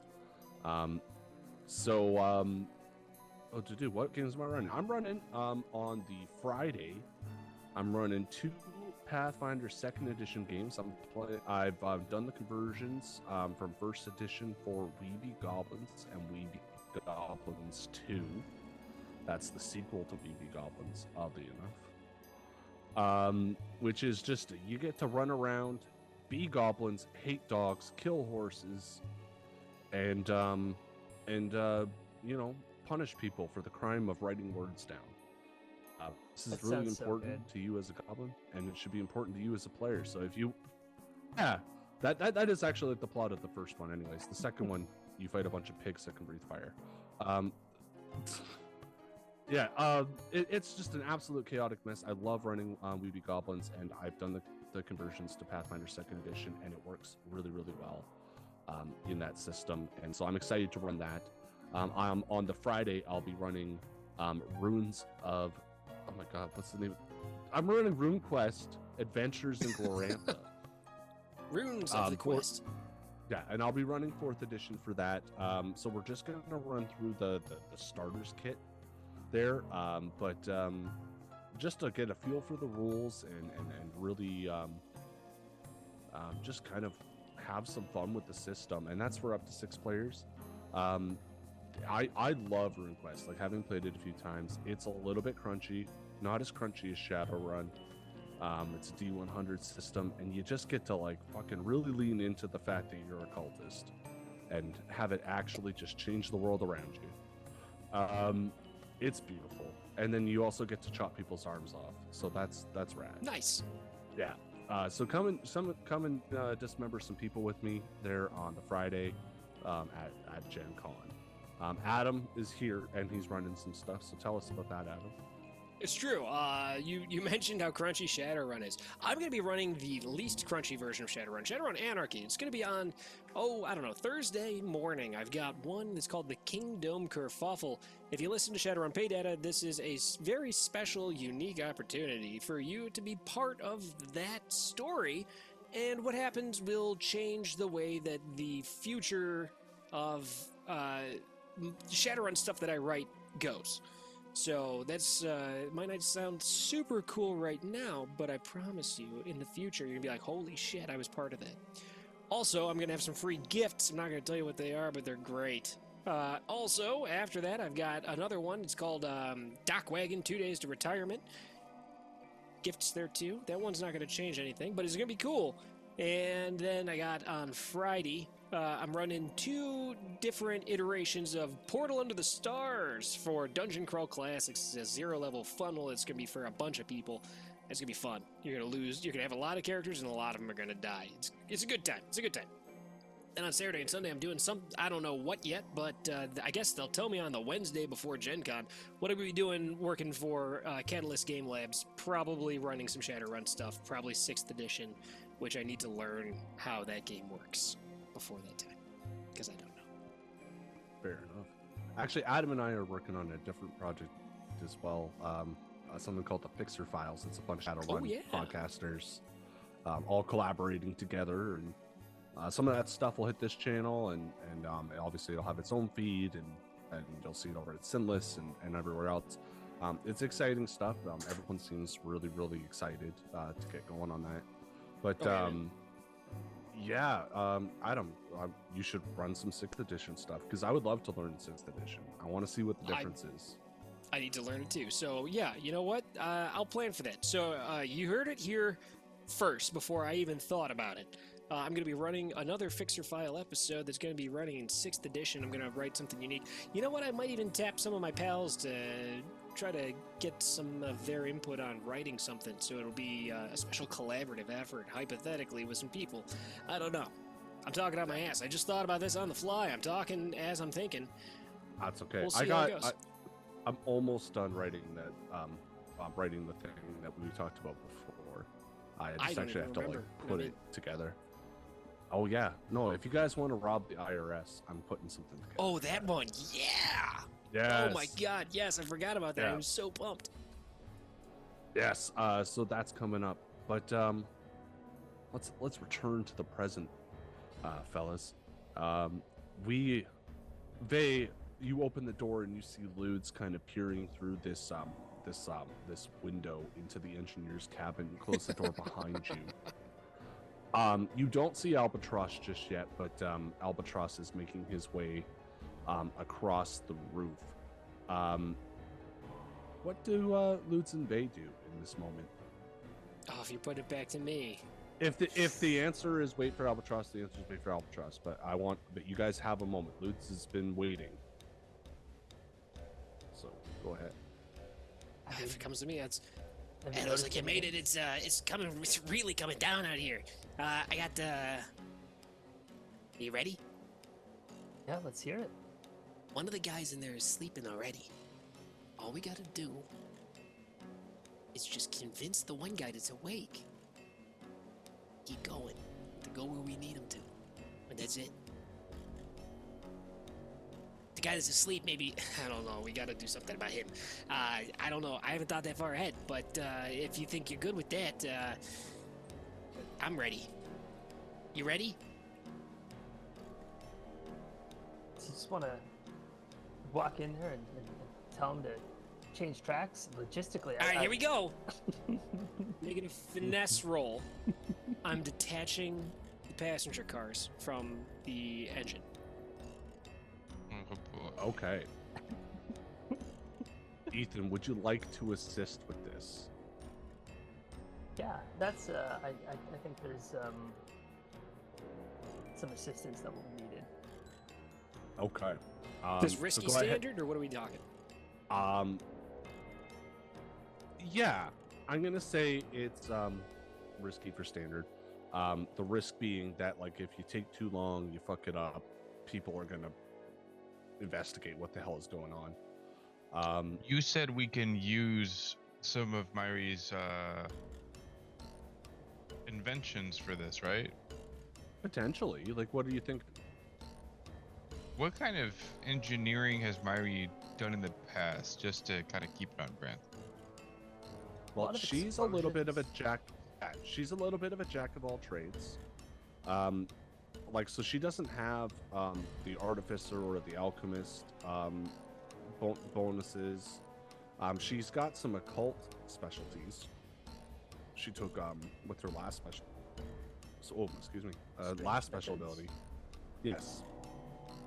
She took a last special ability that gives her bonuses to occult crafting. I would say, yeah, I think we've talked about it a little bit, and she was kind of more focused on Sparkrite technology. Things like hulls seem to have interested her. That's for sure. Yeah. So I would say leaning more towards like Sparkcraft, and like mechanical engineering, as opposed to like alchemy. Okay. But she also knows some alchemy and some occult crafting techniques. And now, because I'm curious to see what would be something to use to remove that from like a train. Maybe they would have known something. Well, I mean, I'll maybe throw in there of like, maybe it's this kind of contraption that, you put on both sides of the bindings that holds it together enough, even though the train is moving, so that we can just detach it without like, the Yeah. pressure's on it, like it's stopped. Well, Probably so for I, like a- I don't know if You're you've talking seen like the trying to like deal with the shocks or the struts in a car, trying to compress the springs to remove To it so lift it the doesn't pin. blow out, to lift Yeah. the pin. Yeah, I've seen in movies and cartoons where you can just pull a thing out and then they disconnect. So realistically speaking, to do this while driving, this is not a realistic situation. This is a game that we're playing. But realistically speaking, you would have to stop the train and push the cars forward, because like they're under tension, right? Sure. But yeah, like we'll see how the roll goes, and we'll go from there. But pushing yeah, I'm gonna so risky for sure. Finesse. You're pushing it to give yourself extra die or to increase the effect. Extra die. I mean, the standard effect's all I need. So I got +2 dice. Here we go. Finessed. All right, 6. you did it. So yeah, you see that there's like an object there that you can like kind of like use to lift out these pins. Ideally when the train isn't moving, but you manage to slip it in, finesse it just right, it pops. And the space between the engine cabin that you're currently standing on and the passenger cabin that Albatross is standing on starts to slowly increase. I hop across. I'm on the wrong side, and I hop across as it starts happening. I go, ah! And I jump on and grab onto the rail and stuff, and it starts to go. Yes. And Albatross, you're on the roof, and you hear the sound of the pin slip out, and you can see that you're losing distance a little bit on the train in front of you. Fucking damn it, Ludes. I can't hear you. I don't care. Yeah, Albatross is gonna start huffing it. He's Okay. going. How much distance is now between the cart I'm on and the front of the car as I reach the front of the first class cabin? It's gonna depend a little bit on your role, but it's totally doable. So, like, yeah, it's totally doable. You don't necessarily have to push yourself or have any special ability to make this jump. It will just depend on your role, because if you fail the roll, it might be that you're slowing down faster than will make the jump like doable right away. So yeah, it's I don't know. What's a reasonable amount for a man to jump forward? I don't know. We'll say it's about 6 meters. What does that mean in freedom units? 12 So- feet? I don't know. What's the world record for running a long jump? I don't. There's also- I don't know. There is So- a vertical descent here. Actually, Albatross has Albatross has a mechanic that he could use for him to fire a wire and be able to Climb. essentially hook himself onto the other train Okay. and No, zipline himself back. I just want to Okay, point so out that you're- I was making a joke earlier about the Pythagorean theorem, and here it comes. Talking about like, Here oh it yeah, you know, comes. it's the distance and the height, and then you got to find the hypotenuse to see how long that wire needs to be in order to reach it. So a squared plus b squared equals c squared. So go ahead and That's break where I out your want this graphic game to be calculator. real. I want 100% reality on that aspect. Don't Oh, forget, yeah. what's the mass of the planet that we're on? Is it the same as Earth? Because that's going to change the acceleration of gravity. I need to know if it's 10 meters per second or something different. Right. Yeah. Go ahead and make that roll then. You have like your stuff applied. I'm gonna say it's risky for standard. I'm For gonna you to make this. The risk in this case is that you will be discovered, like before there's too much distance for them to intervene or react. I'm going to roll hunt because I'm going to use precision for the shot itself. Okay. I'm gonna say it's for limited effect. And I will be pushing myself to raise that effect. Okay, that's fair. Yeah. Just because, in my mind, this is not like a matter of accuracy. It's an athletic feat. But if you push yourself, then it's like you are so accurate you can find the right spot to make this even easier for you. So yeah, go ahead and give me that hunt roll. If anyone is going to be assisting, if anyone's any of that stuff, like before you make the roll, let's do it. I can also give you a devil's bargain if you're interested. Take it. Yeah, I'll take it. Okay. What do you need? You don't even know what it is. Look, I don't even need to know what it is. I Yeah, was dude, already that's how gonna I take it to live. begin with. You were Yeah, not a dude. good negotiator. No, Okay. not at all. The devil's bargain will be that you hear the baying of goats, or what, of just coming over the hill. What? Can you, Well, you repeat that? You said the bang of goats? Yeah, well, whatever noise goats make, but like in a more baying fashion. The bang. Yes. Yes. What the fuck is happening here? All right, Goat let's noises do this, man. apparently. Let's bring on the fucking goats, man. Also, Dio, the train tracks behind you are great. Yes. I had to keep it in theme. This is what I see. This is what I'm probably gonna see if I fuck up the roll. Let's see what happens. That's a full success. You do it. Yes. Yes. Um, Fuck those goats. So yeah, you. I Wait, jump. don't fuck the goats. I don't. I'm sorry. Oh my god. No, I was now thinking about sheep and how people would lie. What was it in What was it, Scotland, where people would lie and say they fucked goats because the penalty for trespassing was death, but the penalty for fucking a goat was get out of the country. What? Yeah. Yes, and it's sheep. It's not goats. It's sheep. Is it and sheep? It was the Scottish. Yeah. Yeah. No, but there's a. So I gotta a ask Renee lot. about this. So the way I was taught about it is that the Scots required a reputation in Wales and Ireland because they would be exiled from Scotland, and then when asked why, they like if they were being honest, they'd say because, or if they were being honest about the reason they were exiled, it's because it's like I was having sex with a sheep.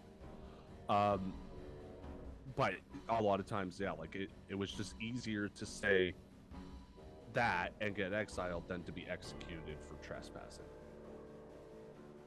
Which is why there were so many Scotsmen walking around saying they were having sex with sheep.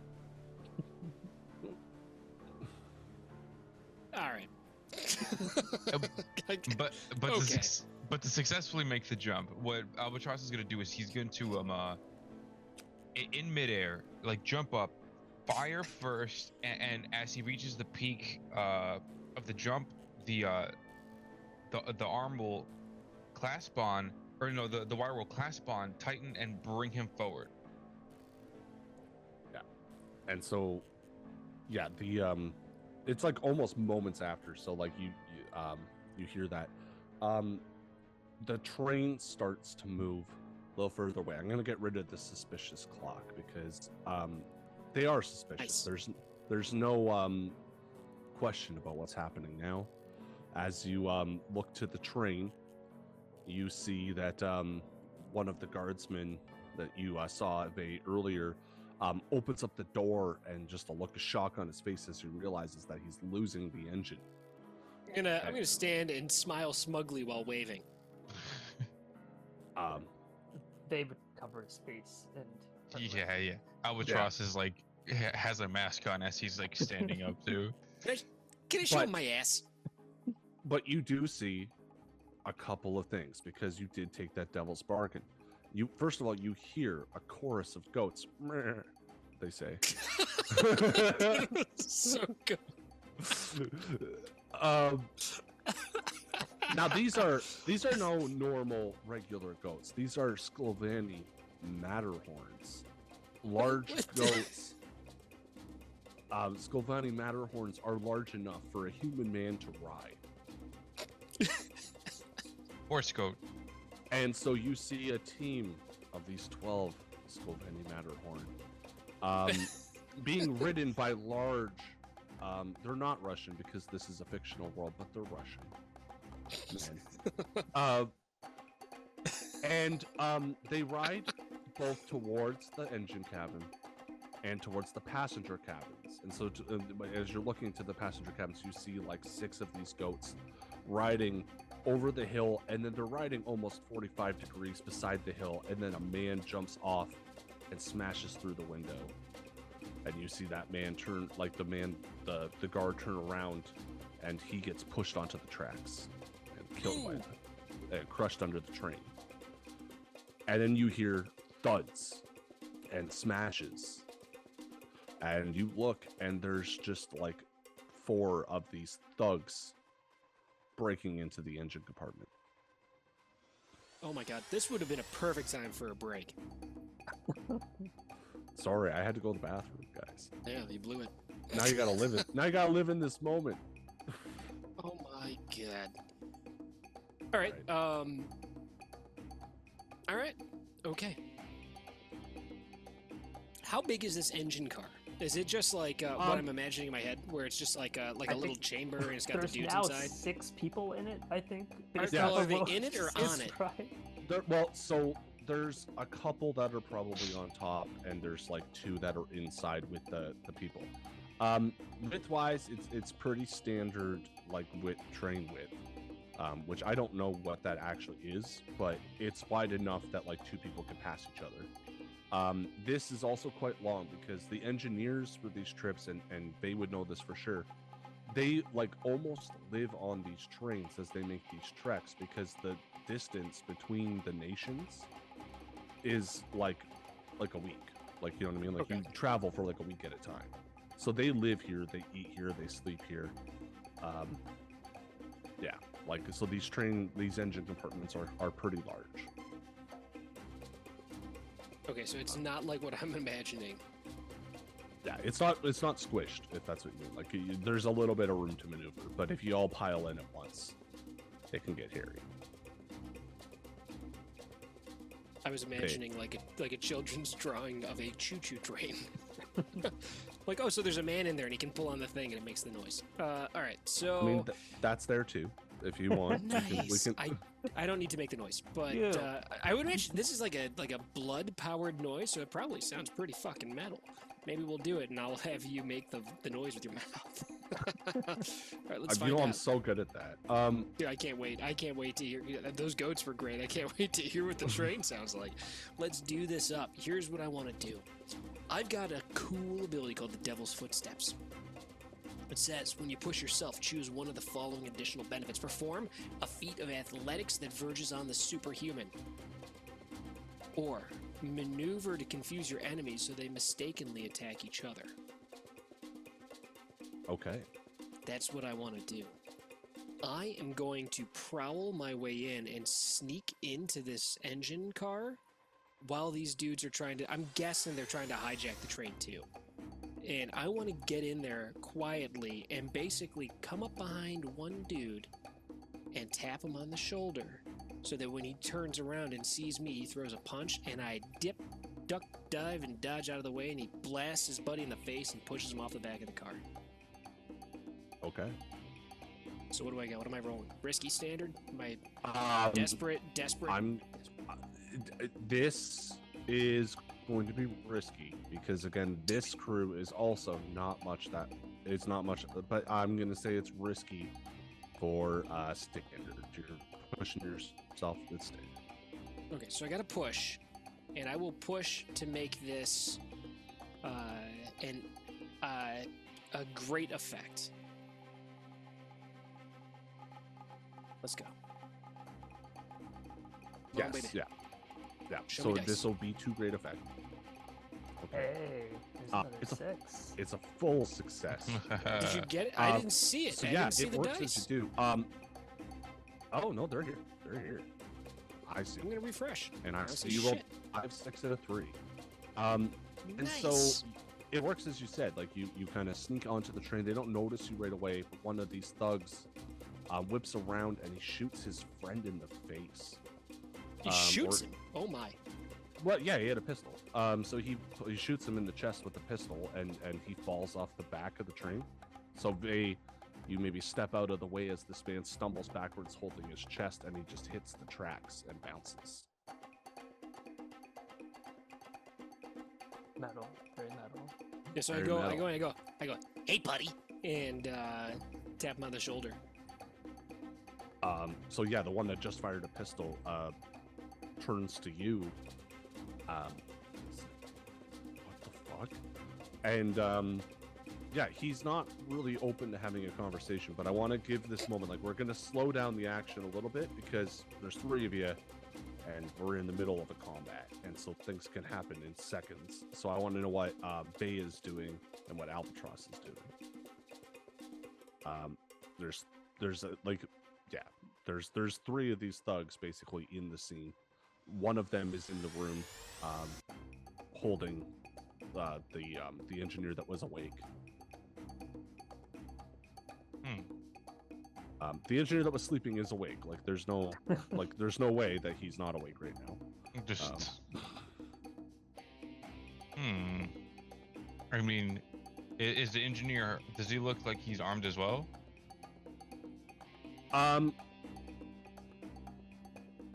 The one that is no, neither of them looked armed in this moment. No. One Well, of them one- was operating the machine, and one of them was sleeping. So whether there's weapons in the scene, that's to be determined. But one out of the two goat riding marauders is dead. Yes. Hmm. Well, I'll guess I'll shoot the other one. Door's already open since Luz decided to open it as it is. I'll take the clear shot. Okay. Yeah. You can go ahead and make a shot. It's going to be a fine weapon, risky for standard effect. You're going to shoot him. All right. Ooh, Partial success. Okay, perfect. I've been waiting for this to happen.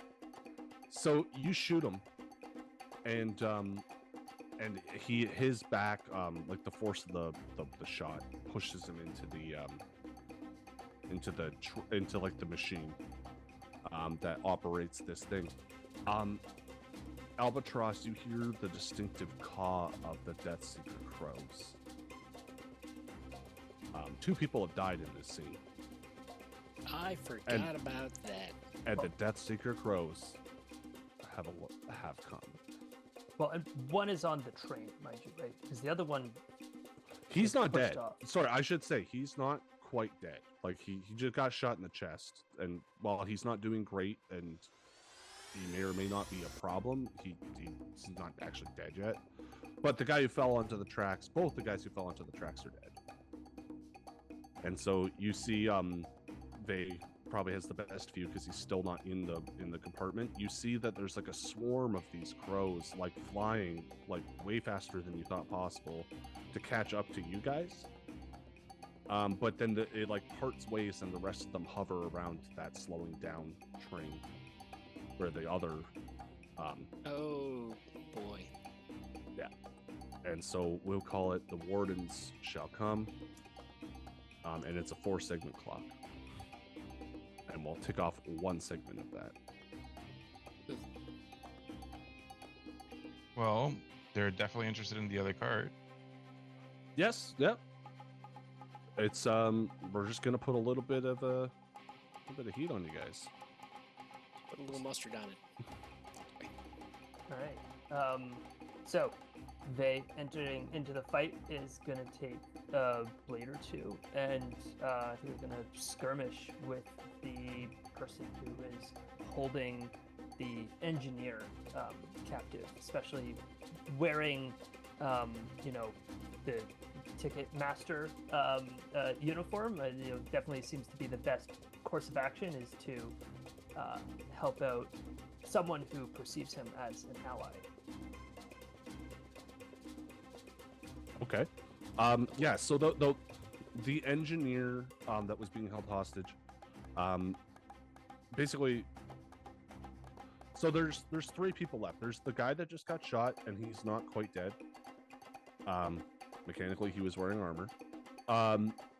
There's also 2 more, and they're kind of making their way in. So one of them might drop down near you, whether that happens before or after you move into the car. And one of them will drop in through the window towards the front in a moment here. So which one of them, which person are you looking to get? Oh, I thought there was one that was like tussling with the engineer. Yeah, and then Albatross shot him. Oh, Albatross shot that one. I see. Okay. Yeah. Okay, fair enough. Well, that's less. Okay, well, sure. You know what? So I'll skirmish the person who's climbing in the window, and they just will like run up to push him out. Okay, no worries. Yeah, so you go in, and you see his hands gripping the window, and he's trying to climb in. These are fairly large windows, so like he's not struggling too much, but you catch him maybe a little bit unaware. You said you're skirmishing. So if we're skirmishing, then I'll say that this is risky for standard. Okay. Let's just do a 1 roll. It's Okay. partial. Okay, so it's a partial success. Complicated competition occurs, you reduce effect in a test position. I'm going to say you have reduced effect. So you're not a skilled warrior by any means. So you're going in and you go to like kind of like threaten him with this knife, and you do cut him, and he pulls his hand away, and the train jostles, and he almost slips, and then he decides now's as good a time as any to just come bowling into the room.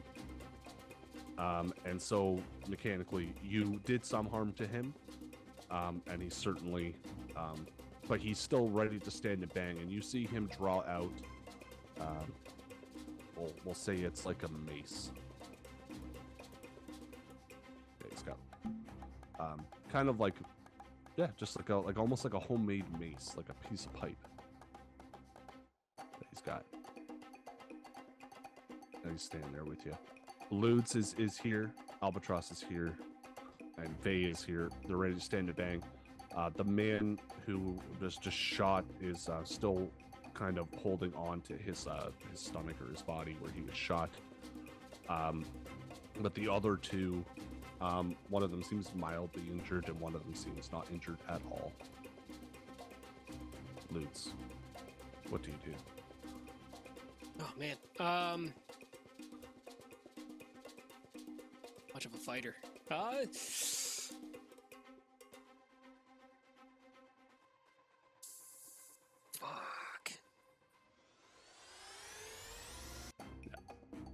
And I will say that, like, now that everyone's in position, we've moved from risky to desperate.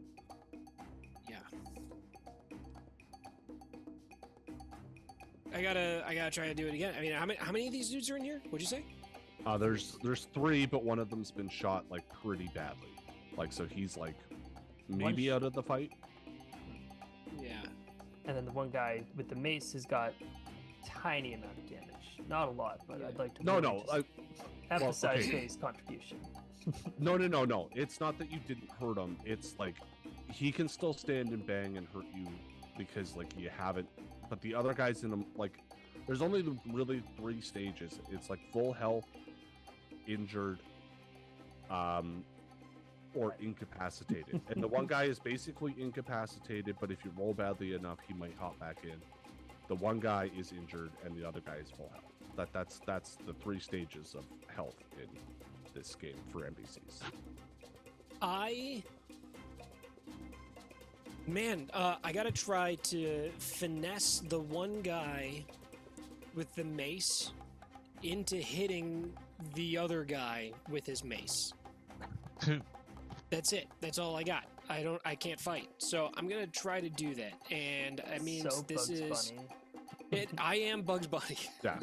So what that would be without pushing yourself, like, and I know you will be pushing yourself, would be desperate for limited effect. So I Right. gotta go desperate for standard.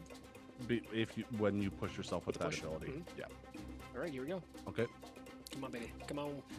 5. Okay. So you do it. The one that's injured partially probably because of like the cut that he's gotten on his arm, doesn't or on his leg or wherever they stabbed him.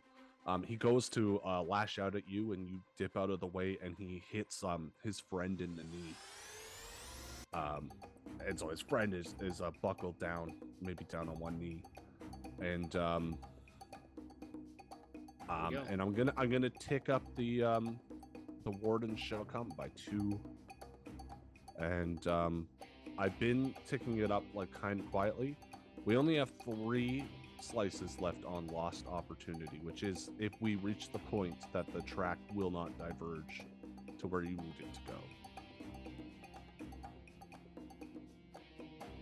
Which is I'm gonna after doing that, I'm gonna be like, we need to get these guys off of this train now.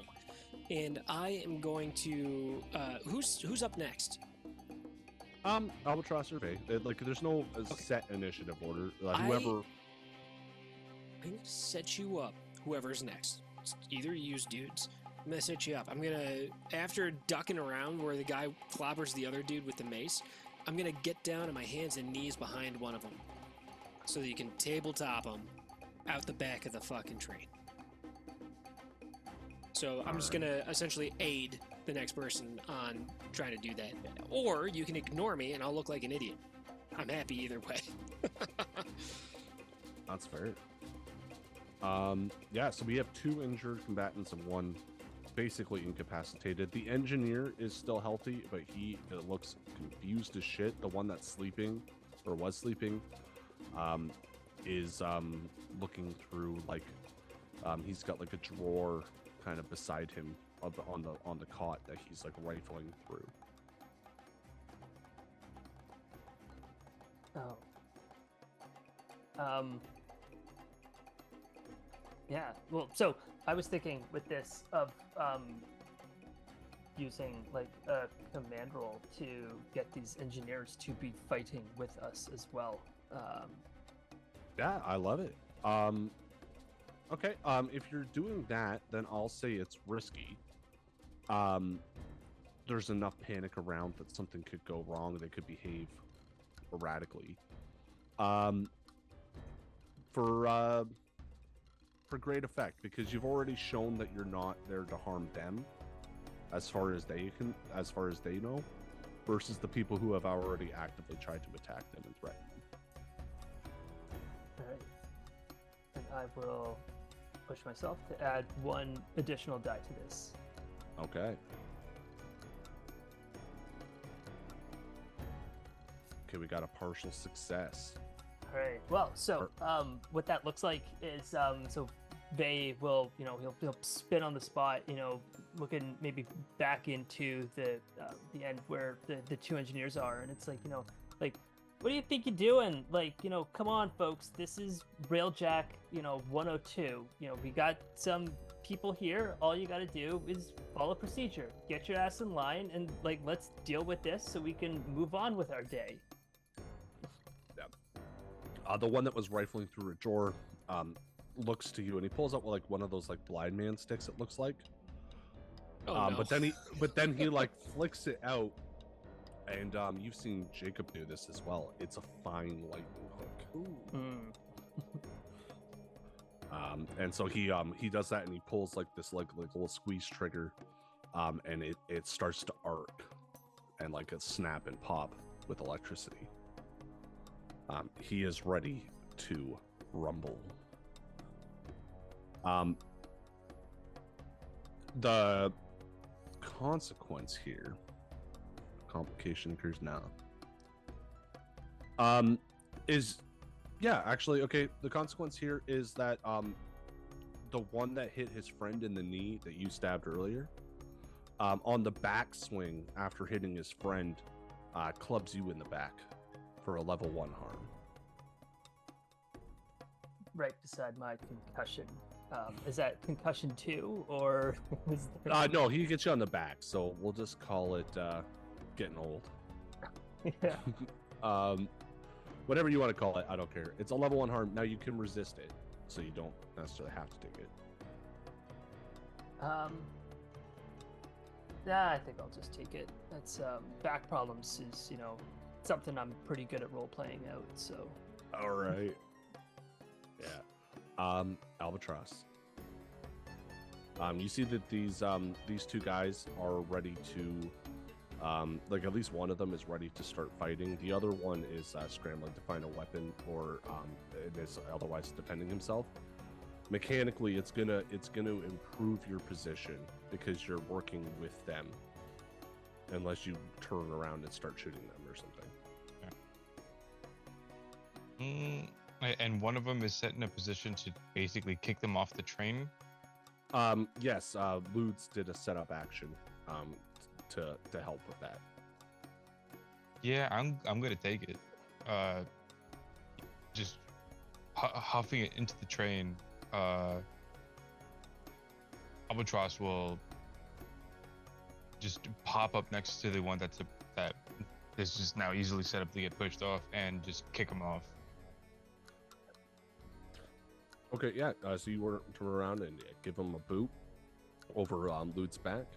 Go ahead and give me a roll for that. Would that be a +1 or? Well, so are you increasing the effect, or are you giving him a +1? So that's a Lude's question. That's a Lude's question. Increasing the effect is my plan. Okay.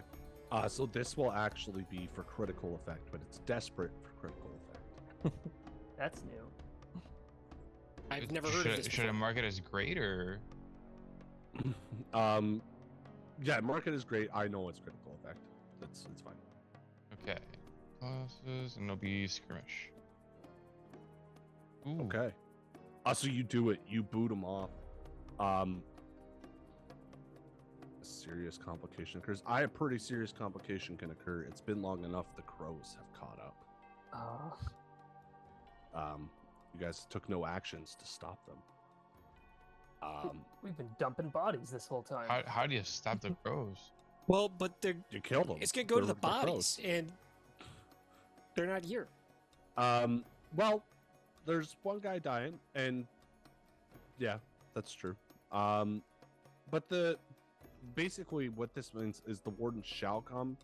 Is I'm now changing the name to the wardens arrive. So they haven't arriven yet, but they know to come, and they are on their way. Oh boy. And so, yes, you don't hear anything just yet, but the crows, some of them have landed onto the back of the train, and you can see one like hanging out in the windowsill where the guy climbed in, is staring at the guy that's bleeding out on the train, just like waiting for him to die. And so yes, the one guy, he falls off and he hits the tracks and he hits it hard and he dies basically immediately. The one that Good they for him. injured previously is still there. He just clubbed Vay in the back. Ludes, Albatross, Vay, and then does someone want to give me a tier 2 fortune roll to see if the engineers get together? Why don't Vay make a tier 2 fortune roll to see how well they do? Fortune, crew tier 2. Yeah. And then, do I do number of die or do I just hit roll? You should just hit roll because it should be just 2 die. Yeah. Ooh. Oh, okay, no, do it again, and set it to 2. My bad.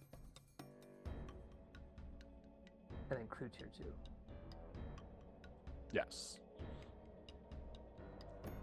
Success. The guy with the lightning hook hits that guy. He holds it like a man catcher around his neck and then pulls the trigger and just starts shocking him through the neck.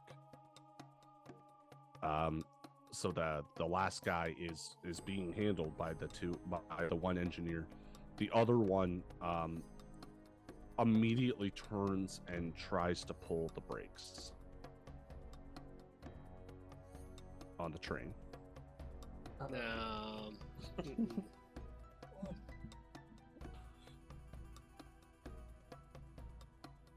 So Vay, you recognize immediately that that's what's happening.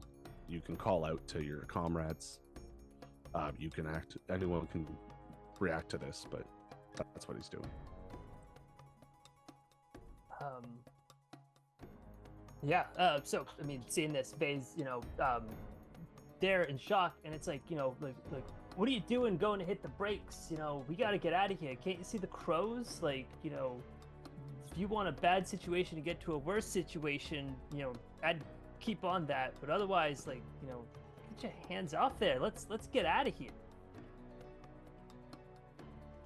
He hesitates for a moment, and he's like, "This is. I've been working the rails for 20 years. This is what we do when we get jacked. You stop the train. We're missing our passengers. It's our job to go back." Now you can still convince him. Like, this is just his first instinct. That's what he's going to push against. You can still sway him if you want. Because sometimes I feel like I give you the. Can Albatross say something? Absolutely.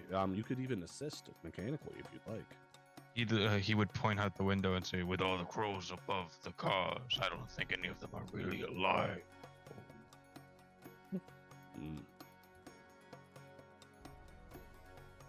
You want us to Okay. have the same fate as them, you can stop it, but otherwise, like, we gotta we gotta get a little out of here. I'll tell you, like, I've also been on this working the trains for years, and you know what's kept me as the ticket master is knowing when to stay around and when to get the heck out of Dodge. And he looks to you, and Bay is about 24 years old. I'm just kidding. No, He's 16. No, but we cut to that moment, like the camera goes to you saying that, and then it cuts to him, and the shot is such that like his hand is like right on the brake, and he hesitates, and he looks to you, and he looks to the switch, and I need you to make a roll. All right, so that's be a command roll. Okay. Did Albatross do the or Yes, Albatross assisted. So take 1 stress to assist there, Albatross. And then I really want this to work out. I'm going to push myself as well for another die. I don't have enough die for these things. So is that risky for standard effect? Yeah. It's risky. The risk is that you're gonna lose time. Okay. He doesn't do it. He tentatively pulls his hand away, and he's like, I don't understand what's happening. Who even are these people? And the man that's like currently collared, he's trying to pull away. Each time he does, he just like shocks himself as his neck runs through this like chain or like arc of electricity. And the other rail jack engineer is trying his best to subdue him. And he's like, we do this for the Skovani people. This is our right. Our technology. Fuck you. And that's it. Yeah. So he's arguing with the railjack guys a bit and just kind of declaring his manifesto, I suppose.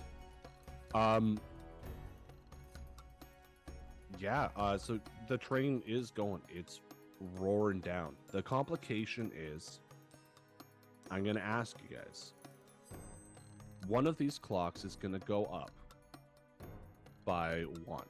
It can either be lost opportunity or wardens arrive. Pick your poison. We need the train. If the wardens show up, the heist is also over. Like they're both equally as. No, that's just when it begins. That's I personally, for no reason at all, I believe that. I'm sorry, hold on. That's not the right voice. For no reason at all, I don't know where it is anymore. There it is. There it is. I found them. Here we go. For no reason, I don't know. I think that if the Soul Wardens, if they try to get outside of this lightning fast, I don't think they can. I think they'll die. And it's based on nothing. So we just keep going. You know, they try to get on this train, we take it outside, and I think that they won't follow. You ever seen one of them out there? I haven't. I've never been out there. I've never been out there either. I can't say as much, so. Oh, there you go. Yeah. Yeah. You ever seen a train go the wrong way where it's not going to go where you need it to? I've seen that. I don't like that. Ever seen a ghost warden outside the ghost wall? all right. So we're approaching the point. So there's a little bit of wrestling as the 2 engineers wrestle with the last. It's one of Ulf Ironborn's men. You find out.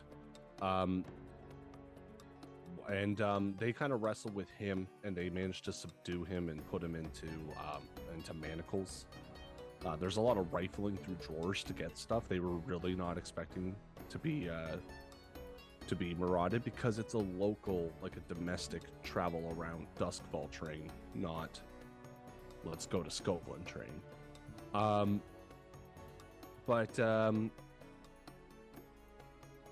What did you guys do? You guys need to divert course. I'm thinking, from Vay's perspective, it's really just having another conversation with the engineers to let them know that, you know, for these types of attacks, you know, one of the best options is to just kind of, you know, shift off the main line and lay low for, you know, for the night in order to let the heat die down, in order to get back up into the system unharmed. We'll see how that goes, and if that doesn't go well, I've got a stupid idea. Yeah, he does look at you a little bit, like, yeah, he hesitated a bit on whether he should stop the train, but he knows that this doesn't sound right. All right. Is it time? It's time to get stupid. I don't know. Stupid idea. Oh, dude, it's a stupid one. All right, that's enough talking. Here we go. I'm gonna grab one of the tubes of Leviathan blood. I'm gonna pound it into the machine, and I'm gonna use my attune powers to fucking launch this shit full speed, where it's gonna jump the rails. Love it. Love it. Sounds And I'm desperate, right? It does sound desperate. It sounds desperate, and I'm going to say it's for great effect. Oh That sounds boy. right. And you know what? Maybe this was part of the plan. Part of my plan. Because Myri's got to get in here somewhere. Myri, Danny Deraviso, and a couple of the Weeping Ladies have set up some sort of like launching mechanism that's going to launch you in the right direction. Oh, we're gonna jump the track onto a different track. Oh my god. It's like when I go bowling and I bowl so fucking terribly that it goes into the next lane over and I get a strike. It's gonna be like that. That's impressive. I just gutted the whole time. I put up the rails because I'm a real man. Bumpers. My bad. Fantastic. All right, here we go.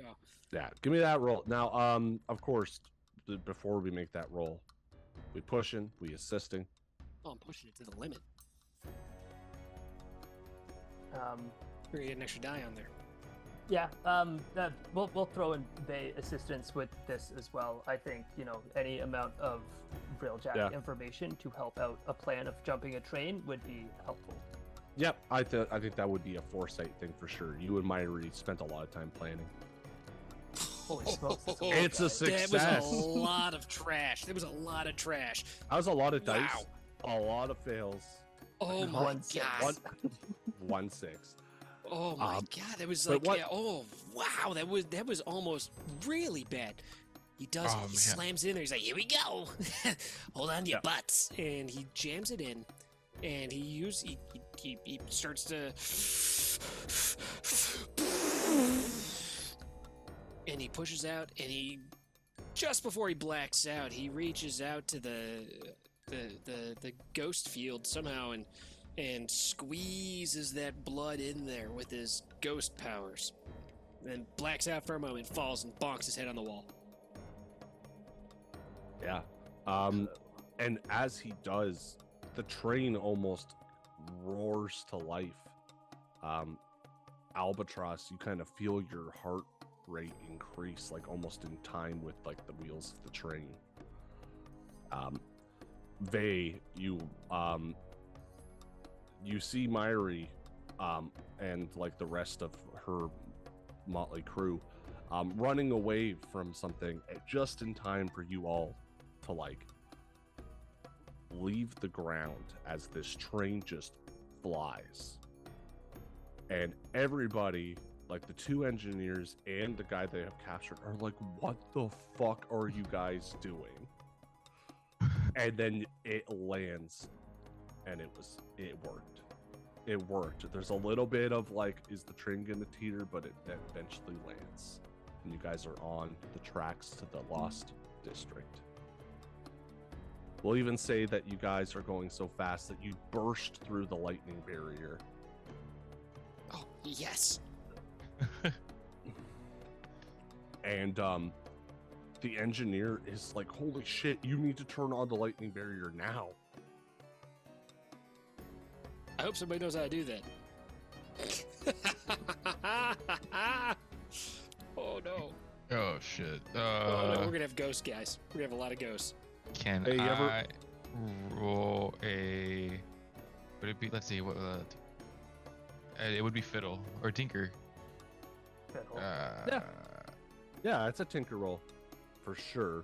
Oof, yeah, dude. And definitely, I think this might actually be a group action.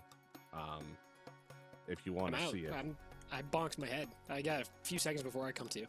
yeah, that's fine. But Vay, if you want to help, you can either assist or you could do it as a group action. Um, 2 ways to hedge this bet, right? I don't Wait, know what your tinker score is. My tinker 0. is. and here's his 1. I'm like, could we do this as a study instead? Yeah, I could see it being a study or a survey, something like that. Very much the like, here's this big control panel with like all these options. It's like the old Yeah. computer thing, right? With lights and things and flicks. And so, yeah, I'd rather do a group study.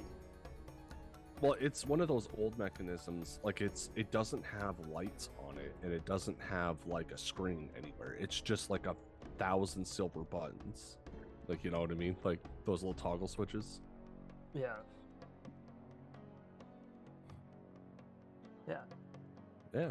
Do you have to do anything for the group study or just roll study? Well, is it a study or is it tinker? Because that will change a couple things. My vote is Um, study. Albatross, do you have any points in study? I have 1 point in study. To be honest, if you group rolled that, it would probably be a better result. Yeah. You're rolling more dice. You can still push and all that stuff. I can even offer you a Devil Spark. And it would apply to both of you. If I assist with this, I only have 1 stress. Oh, you're both at the limit I still have like a few more pips. Okay. Yeah. All right. Seeing the state of his other companions, Vay's gonna step up a little bit, and it's like, if you need something done, you gotta do it yourself. And he's going to just like look at this giant grid of all of these, and his hand goes down, and it stops above one, and it slides over one, and you're like, and it looks like just a sea of buttons. And he's gonna do a study for risky effect. Oh, no desperate, but that's okay. Oh, No! 2 ones. You flick it, and you turn off the engine for half a second, and then you flick it back on. The engineer pushes you aside, and he starts trying to fiddle things up. Oh, But because you turned it off, no. Oh,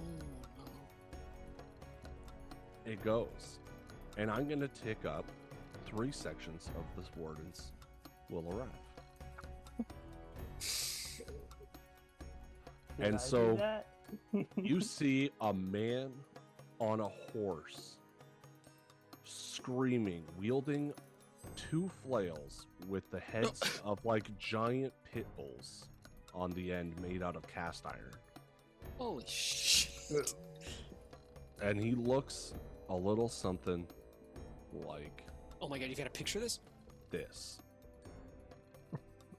This is not what I expected at all. Yes, so that man is wielding 2 flails, standing on the back of a horse, and he's standing on the horse. He's How not much riding do the clothes horse. cost in the Matrix? I don't know. Yeah, so it's a And wearing- person fully in black with this dog-like. It's like a fabric burlap bag. sack. Yeah. He's wearing Turned into a burlap sack dog mask with giant button eyes and a stupid red felt tongue. Oh my god. Can I And, snipe he's the dressed. horse? He's dressed like Neo from the Matrix. Can I snipe the whole? Wait. How does this horse look? Okay, so I mean, this horse looks like badass as shit. It's like a giant fucking stallion, like not a Clydesdale because it's not fast enough, but a large horse that's also fast. I don't know enough about horses. They're called despise big them. fasties. Yeah, big fasties. before you can shoot the horse, because of course you can react to this. Of course. Yes. Of course. But I do want to give him his moment, because if you kill him right now, that's fine. But he has to do something. But you see him, and he's wielding these like flails, and like the lightning strikes come down, and he deflects them with the dog-headed flails, and emerges on the other side and is chasing you down on the tracks. This is where Ludes comes to. Yeah, you look and there's a dog man riding a horse, but he's just standing on the back of it. Ludes sees that, and he goes, huh? And he like rubs his eyes with his fists, and then he looks. He's like, "Nope, still there.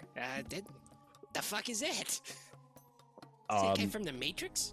Has anyone seen a Spirit Warden before? Like in character, obviously, no one in real life has seen a Spirit Warden, but I don't think Ludes has. Did we not see them at the yes, you show? did. You did see them in prison. That's right. You would have saw them in prison. They were I know around Myri in did. masks. Like that. It was like right at the very beginning. Like the second episode was like they were going around doing something nefarious. Oh, they were like snatching people up. Yeah, that's right. That's yeah. right. So yeah, I guess he has seen them. Wait, Albatross, have you ever seen a Spirit Warden? Do you think you have? Only in passing. He would never mess with them, and he would make sure to stay the fuck out of their way. Absolutely. I mean, we peek behind the curtain. That week that you guys decided not to be here, we were playing as the Spirit Wardens. This is one of the characters they could have played as. But yes, but they didn't, and so he's chasing you down now because I love him. Oh boy. Oh my god, he's oh my god, if we had this one with us too. Oh no. Yeah, because actually, yeah, I'll make him available. You can look at his stats. Configure ownership. Great. Yeah, all players are owners. I don't know if you can see the Spirit Wardens. Ah, there it is. There. So you should be able to see the Spirit Wardens thing under the character sheets. If you want to look at Kerr is his name. You can look at his stats. If you want. Oh wow, he's got a lot of dots and a lot of stuff. Yes, you do. Oh my. Well, he's Yeah. not going to be really good at tinkering. No, he ain't. He's not a super smart man. That's what I'll say. But yes. Albatross, you said you wanted to shoot his horse? Oh yeah, like a desperate action. He's like, oh shit. Goes to the end, like basically, kind of just lays down to try to get a better like shot. And because he doesn't have his actual attachments for his arm, he's gonna try to make the shot as best as he can. He's only done it. He hasn't shot that far away without his attachments. He didn't fucking expect to have to take a long shot in this situation. Okay. So yes, it is definitely desperate. I'm gonna say it's limited effect because this horse, the man riding the horse, is one of the best trained men in the city. This is a tier 5 faction, basically. Yeah. You are up against, and so he may be prepared for you to attempt to shoot his horse. Okay. Can I? So I'm stressed. If you want to take another trauma, you can make it a real epic moment. Also, just to be clear, he's not after us. He's after the dead body. They like to punish the people that make the dead bodies. Well, Dio would know this. He's here to investigate what the fuck is going on, the way that Spirit Wardens investigate. And based on the way that Dart Frog and Songbird were investigating, you guys don't want to be part of that. Okay. So, based off of the situation and now what's currently happening, and now having the Spirit Wardens aware of them in general,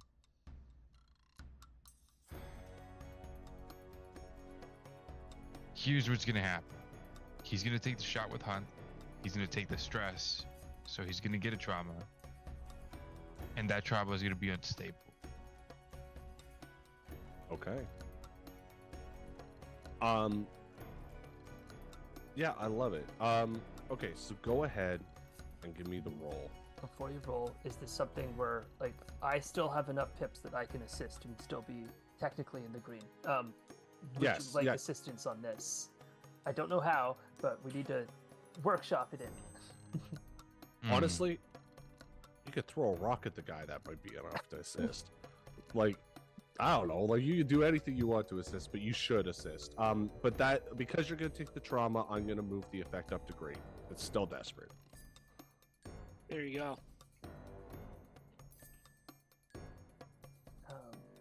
And I was doing it to get the +1 modifier. So is it still great? Yep. From the assist, yeah. Yep. Okay. Well, let's see where this goes. And don't forget Bay's +1 die as well. But you got the success. Whoa. All And right. So Vay, what do you do to So seeing this happen, it's not quite throwing rocks. It's Vay is a little more finesse than that. He brought around throwing knives, and so maybe not the most effective weapon for Vay, considering how terrible he does in most actual physical encounters. But maybe the distraction enough of just like throwing out 5 or 6 knives from one side of the train while Albatross is on the other, firing and having that distraction. Yeah, so Vay, you the horse goes to like start zigging and zagging, but you keep pushing it towards Albatross by like carefully throwing knives in its direction, and it moves out of the way. And maybe the 3rd or 4th time you do that, Albatross takes the shot, and the horse it gets shot right through like the chest, and it goes down. This man jumps off its back and hits the ground, but he can't run as fast as your supercharged train. Nice. But he tries. He is Wrecking running. train. And yeah, he's much faster than a regular person should be, but he's not faster than, again, a train. So you do slowly lose him. Can I show him my butt? Oh Yeah. my god. Absolutely, Nice. you can moon him. Oh yeah, Do you? I do. Absolutely. I go, woo! I show my butt and be like, we're on the road, guys. We got it. And he unleashes a slur, or not a Oh. slurry, not a slur, a slurry of Slurry? profanity, a slurry. It's like a thick, liquidy Yeah, sludge. it's Okay, like that, alright.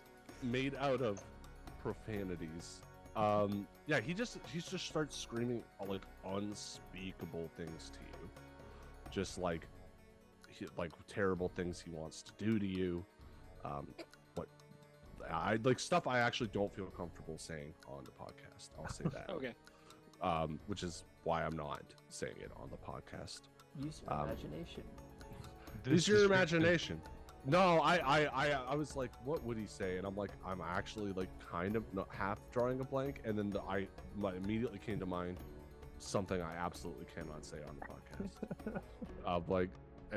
But of course, once you get it in your head, you can't stop. Oh, it's visceral. Oh no. It's But kind of yeah, like when my wife's like, "What do you want for dinner?" I say tacos. She says, "I don't want tacos," and then all I can think about is tacos. She's exactly. like, something else. I'm like, tacos, tacos, tacos, tacos, tacos, tacos. It's like Al that, but he's pastor. like, you know what? He does say something to you. He says, "When I'm through with you, your anus is gonna be prolapsed." That's what he says to you, because you showed him his butt. I look back at him over the butt and smile. But out the window, head comes Flash out him, too. flash him the pearly golds, and stand up and readjust my breeches, and pull my extension cord or whatever he uses as a belt tight, and so yeah, well that's that. We got the train, guys. Yeah, and the two engineers are like, so who are you? And the other man too, like he stopped yelling his manifestos. He stopped resisting the second you guys jumped the tracks. And when you made it clear that you're going into the Deathlands, he's just quiet, like acting like he's not there, but he is. He's a large man. He's like in the corner, and he's like trying to. Well, he's Take up as manacled. little space as possible. Yeah. But he's like a big dude. He's like 6'5" and like 250 pounds. He's just like. Yeah, but he's like crouched down to be like 6'3". Now in the fetal position because he's scared for his fucking life. Yes, and he is handcuffed right now. Shit. But the engineer that turned on the lightning barrier again is like, what the fuck happened? What? Who are you? The specifics aren't really important, but let's just say we are very busy individuals, and the less questions you ask, the quicker we can be done with this job and leave you in your fine train back in Duskfall, where this all started. Listen, whatever. We have to make it around the tracks anyways. We'll end up in Six Towers somewhere. Yeah, I don't know what you're doing, but just go ahead and do it. And they give you control of the train. You guys round to the lightning tower that was described previously, where the one drunk Deathland scavenger described that there would be an artifact hidden. Presumably, Just you bring pull over. Yeah, I was gonna say you probably bring the train to a stop. Who is anyone staying with the engineers? I should ask. While you guys go into the Deathlands and find this artifact. I was gonna say I'm just trying to remember what happened last time. I pushed myself in terms of stress. So you are out for the scene, but you get Yeah. to do one last epic thing. But this scene is over, and so like, actually, sorry, I'm so sorry, Dio. There was something I was gonna do to you that makes you unstable. The gun, yeah, I apologize for not hurting you more. The gun explodes in your hand, and whatever accident happened that caused Albatross to lose his arm in the first place, that wound is revisited in this moment. And it's too much. Like the exploding gun, the pain that you're in that moment, the bleeding of your stump as your prosthetic arm falls off the back of the train. You're stuck in that moment again, where it feels like you lost your arm a second time.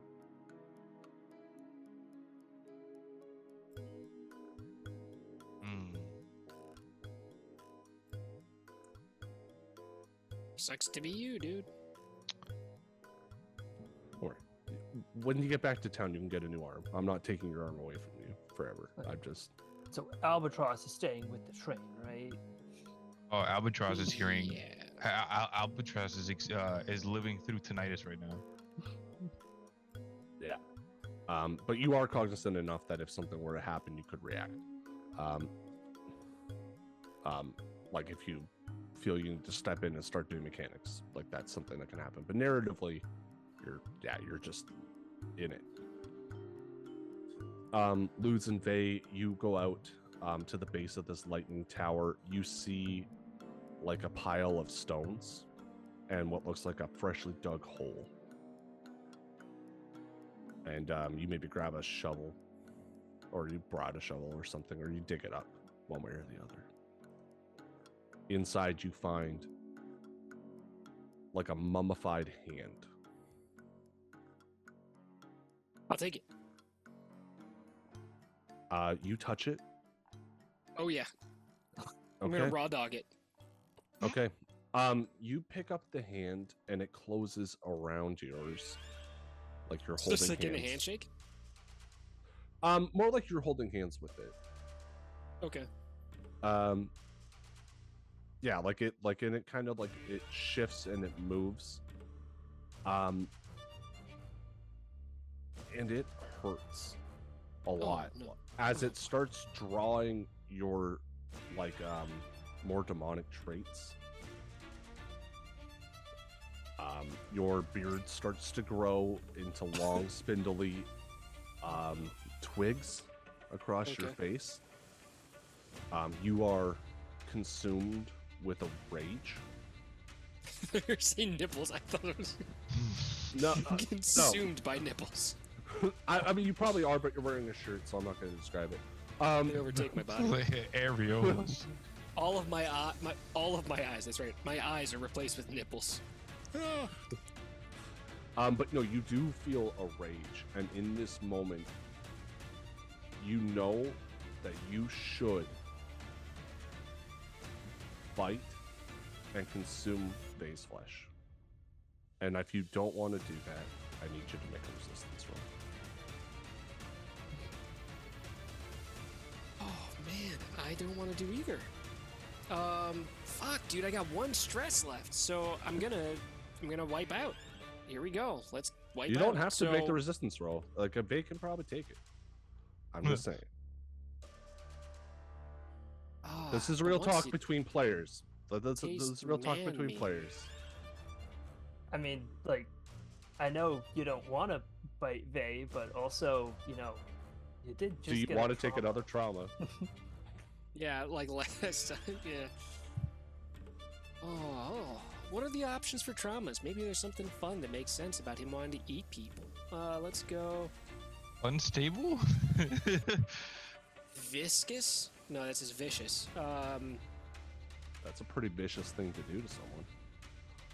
It is. It doesn't really. Ah, God, that'd be so at odds with who he is. Yeah. You know what? I'm gonna try it. I'm trying it. No, I'm trying it. Here. I just roll my lowest thing, right? No, it doesn't have to be your lowest because this is not a vice roll. It's a vice roll. Okay. Okay, so I think there's 3 options here. It's not a prowess, unfortunately. It would either be an insight or a resolve. I think it would be a resolve because that's kind of where attune falls, and I feel like this is like a magical effect. I agree, and I hate it because that's the worst one. Here we go. 5. Oh my god. I suffer 1 stress. Is that enough to push you over, or did you fill your track exactly? That is full. You do not take a trauma. Right at the edge.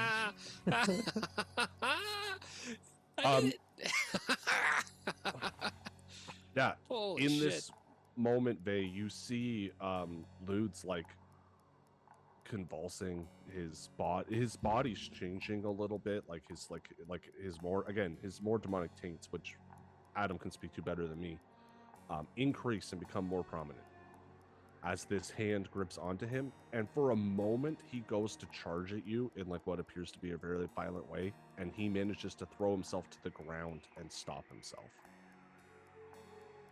Yeah, he's pretty pale, and he's got like kind of like beady eyes with like big bags under him. Like his eyes, like they like, man, turn to this gross like jaundiced yellow, and the pupils take on like a yellowish color, and his teeth turn into the non-gold ones, the regular ones, turn to wood, like live wood, and all of the twiggy beard happens, and his eyebrows get all brambly, and he gets just this gross color to his skin that's like the flesh of a corpse, and he haunches over a little bit, and like his shoulders kind of they reach back like the scapulas. His shoulder blades grow and protrude, and his neck kind of starts to hang down, and he's in this like bizarre posture. He's like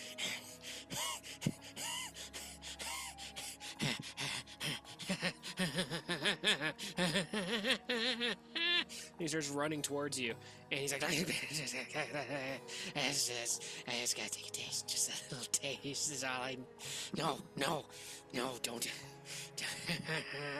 No, no, no, no. I got. This hand's doing something to me. It's doing something, and I kind of like it. I got. Dude, You gotta take scaring it. me. You gotta take it. You gotta take it. Take it. Take it. Take it. I don't like seeing you this way.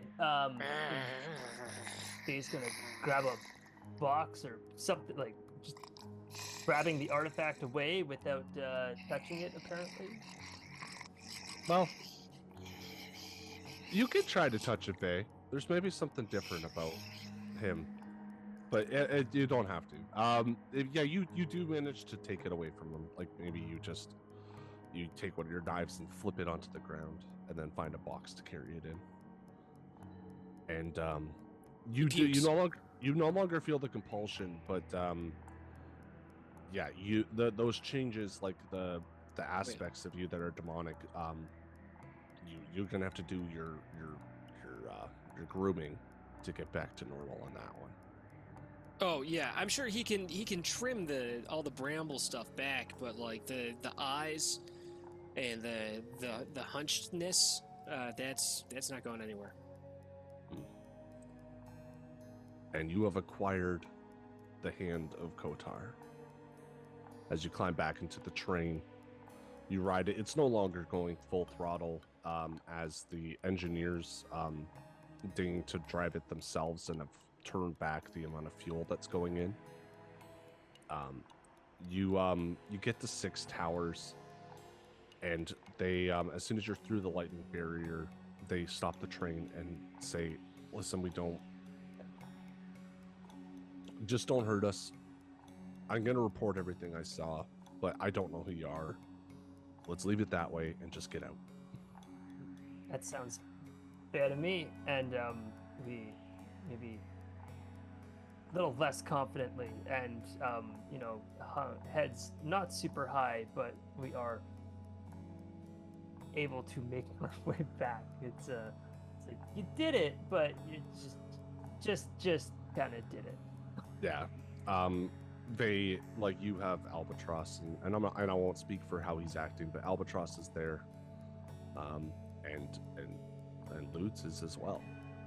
Albatross would be shaken up, kind of just you notice that his essentially that his arm is now very damaged, no function whatsoever. It is very much kind of like twisted and distorted, and he's not really saying much. He's just kind of staring blankly into what, it is. He understood the circumstance that just not just understanding the circumstance that just happened and how close to death they were, but also being kind of just brought into his own head. And that you really don't know why. Don't worry about it. We got a new hand for you. When you we'll say all of you go to the library first to discuss what you're going to do with this hand. Albatross and Ludes, while Vey carries the box, it just seems like a normal box, though you may be wary of it because you saw what happened. Both of you feel a desire to keep it. Oh yeah. Like it belongs to you.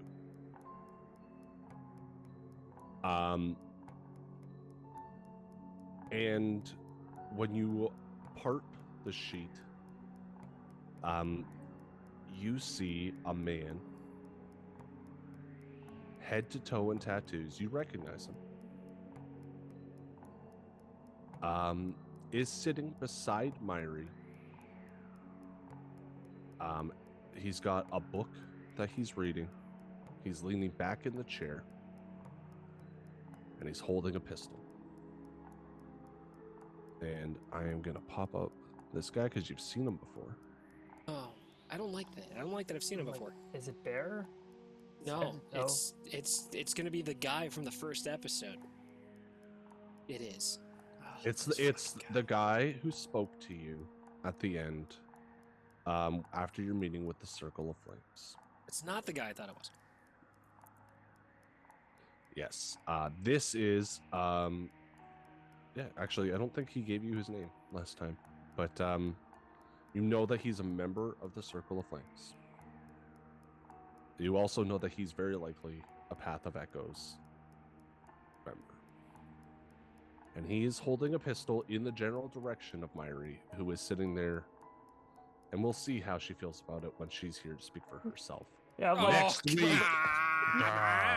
Like, you're putting us in that situation you said you wouldn't, of Fuck. like whether or not we accidentally kill Myri while CJ's not here. So good on you to cut us off a little bit before that. Yeah, cut us off before she dies. Oh my Welcome God. back, All right. CJ. It's Here's where just you're at. come back to life. What's going on? You have Yeah, a gun pointed at nobody you. warn her ahead of time, so she can just come in and be like, "What did you do?" Oh no. Well, Oh, my. Well, Oh, my. you successfully stole a train. Yeah. You fought off Ulf Ironborn and his men. It was a good day. It was a good night to be you guys. You didn't have to fight head on with a member of the Spirit Wardens, and he was far enough away he did not recognize who you were. So I'll give you that for free. As long as he doesn't see my ass again. Yeah, he'll recognize you if you moon him again. It's gonna be like the movie Porky's. It'll be like, yeah, that dick had a mole on it. That ass had a nipple. Yeah, I'm looking for an ass that had 3 nipples on it.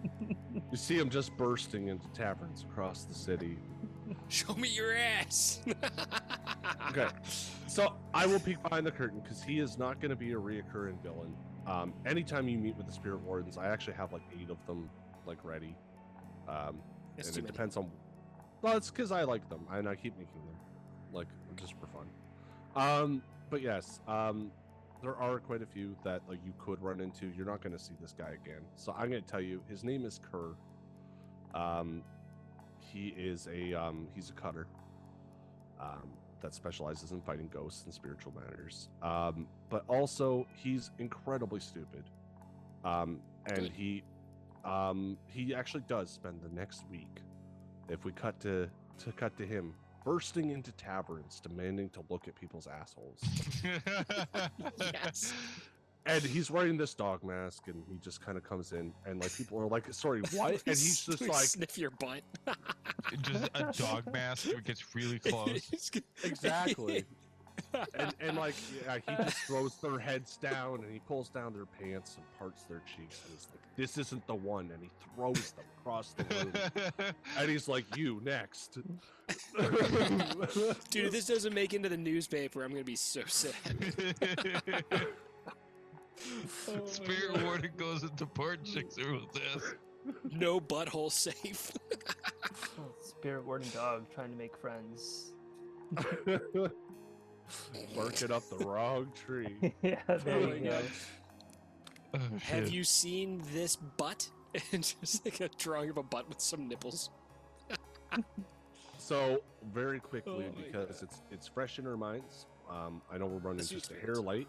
Well, let's do experience. Let's do payoff first, if that's okay. Yeah, guys. pay me. Yeah. So rule stuff. Downtime rules. Payoff. Okay, first off, let's start with coin. Or we'll start with rep. So you are on 2 rep by default. Nice. And then you gain an additional rep because this was a tier 2 faction, and so is Ulf Ironborn. In the book, he's not. He's actually moved up because of some rules I've made in the background. Okay. Yep. So yeah, give yourself 3 rep. The crew wants to do earns that? coin based on the nature of the operation, any loot that they seized. There's a little bit of the, so I'm gonna give you a small amount here, okay? And depending on what you do with the Hand of Kotar, it could turn into a ridiculous amount. Okay? That makes sense. And so I'm gonna give you guys 4 coin because there was a lockbox somewhere on the train that you stole. Because there's always some money around. Okay. So you guys gain 4 coin now, and if you sell the Hand of Kotar to the right people, it could be worth a lot. Which you know is true because they told you as much.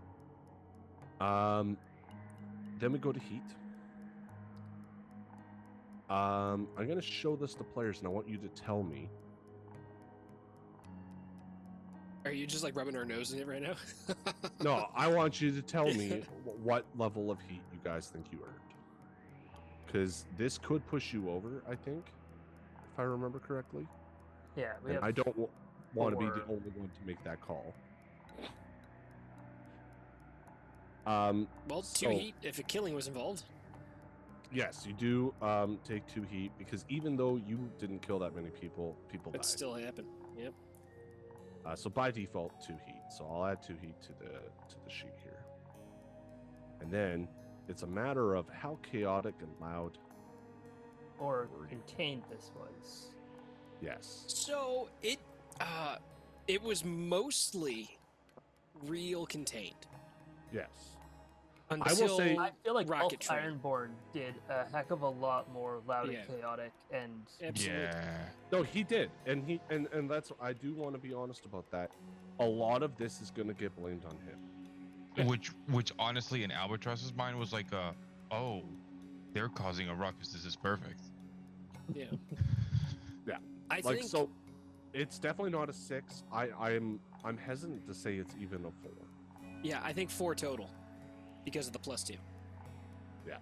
Okay, so we'll give you 4 total, which is exactly enough to give you guys your first one at level. We did it. Oh.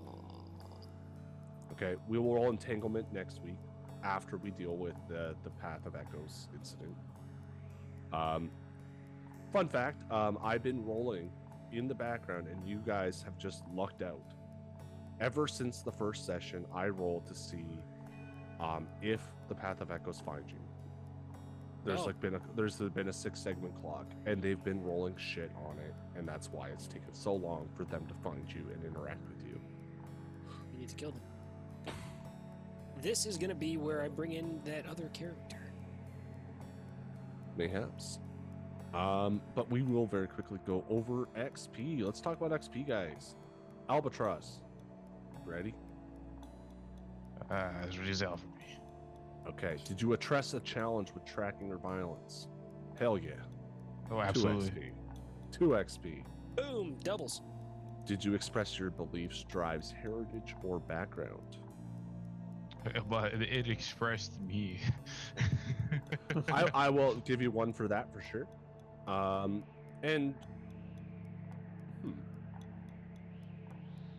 Yeah, I think just the 1.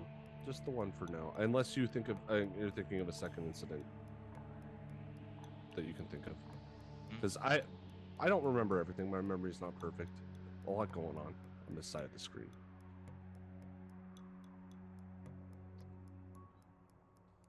Well, in terms of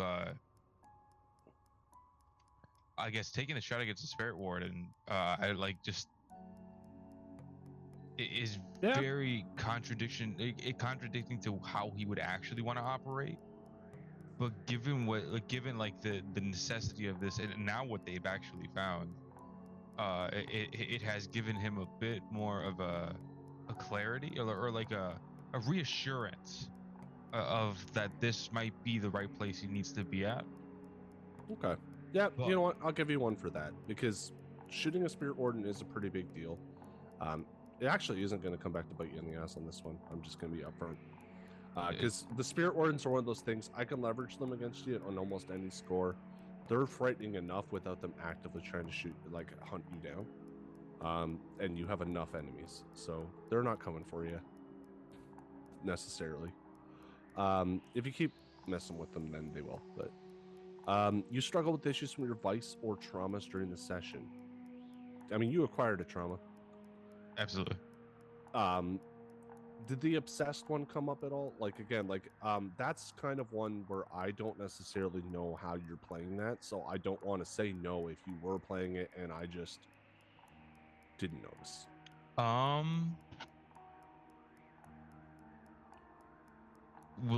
The obsession with getting the mission done, essentially. That's why he ended up sneaking out and not saying, like, essentially not like communicating, just kind of moving forward to the top of the drain. And even though he fucked up, it's still Okay. Yeah, I'll give you that, because that did hold you back, because you could have just walked through with Faye, but you didn't.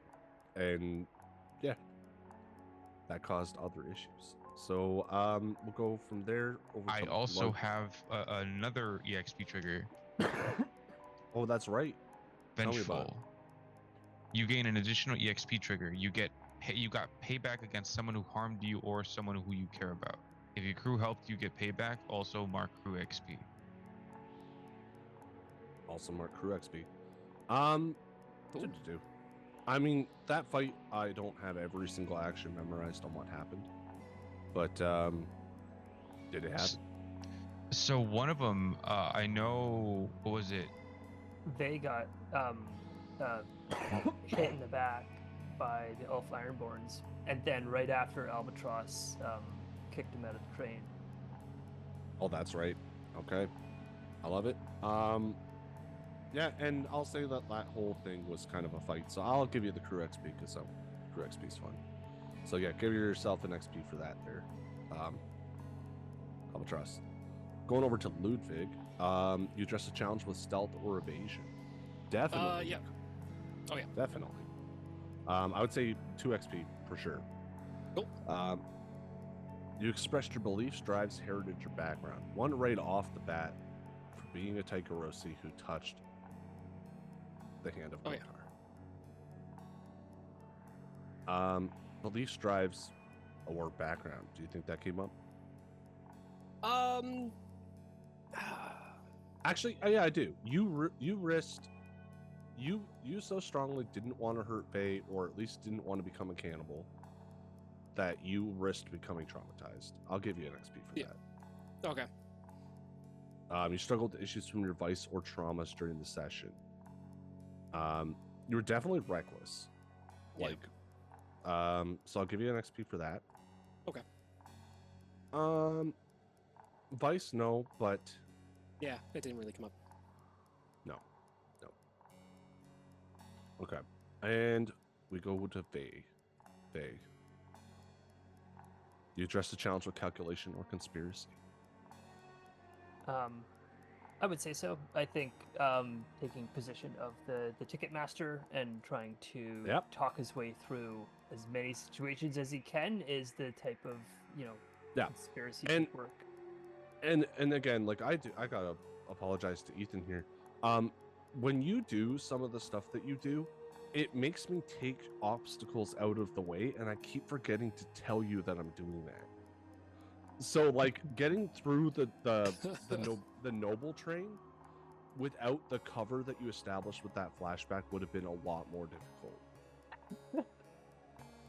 I know. I appreciate that because, like, I have not been getting that, and so there's a little bit of it's like I definitely will finish the session. I'm like, man, I didn't do anything that session. It's like I just kind of survived.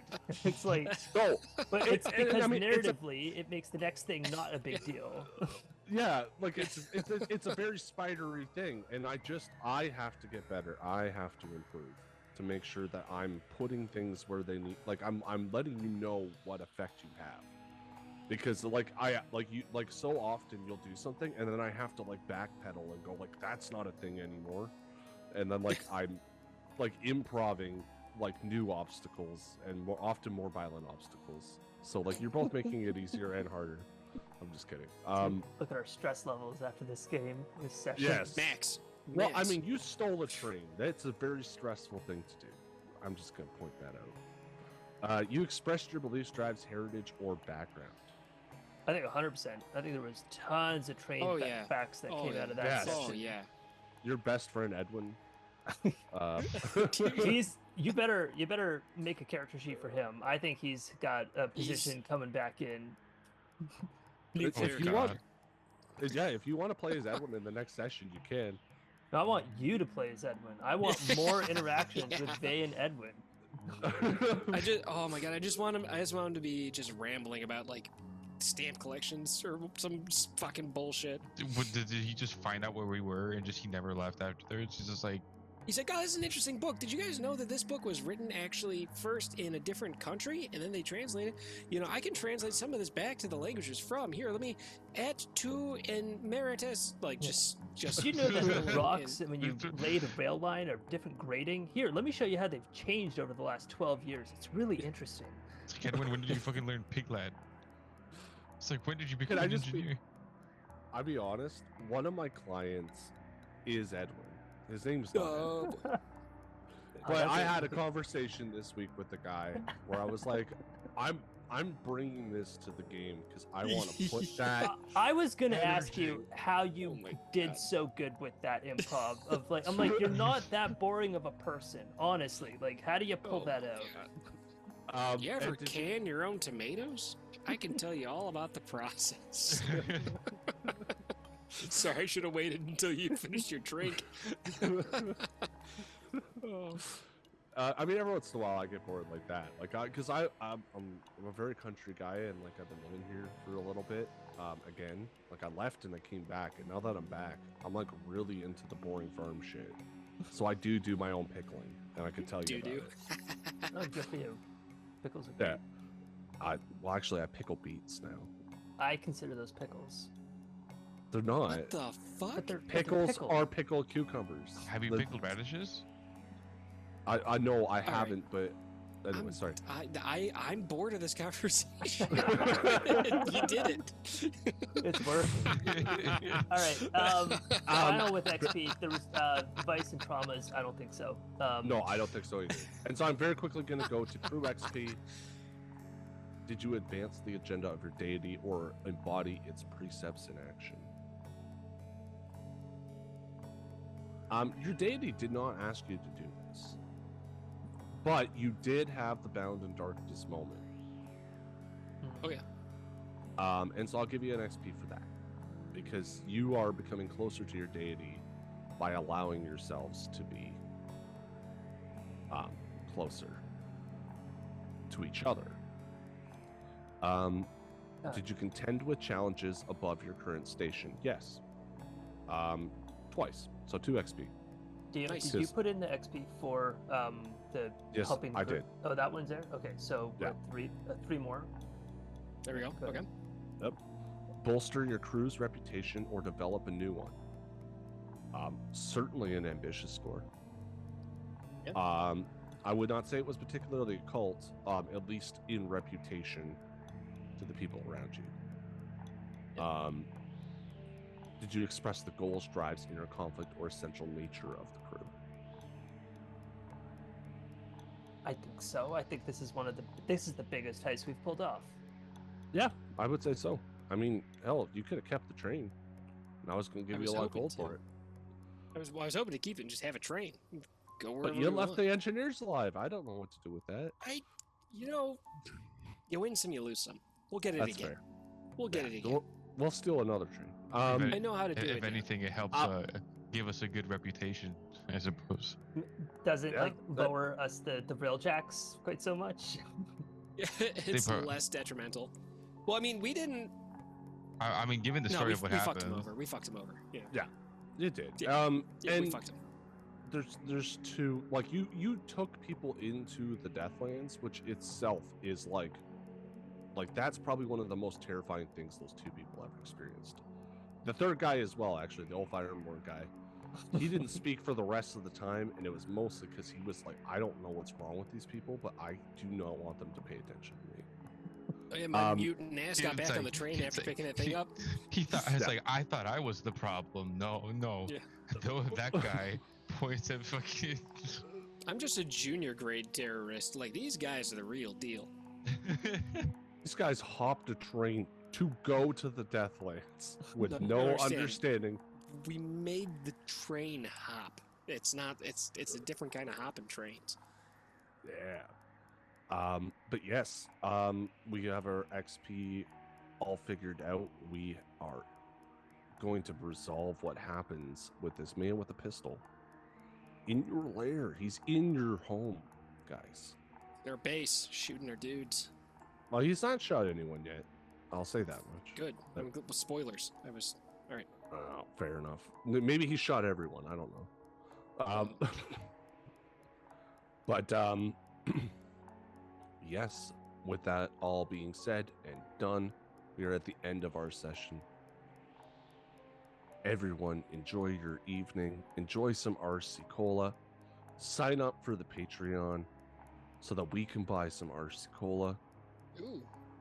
Yeah, I'll buy so much RC Cola if you subscribe to the Patreon. We don't get the money, but we're gonna. If you do it, I'm gonna buy a drink.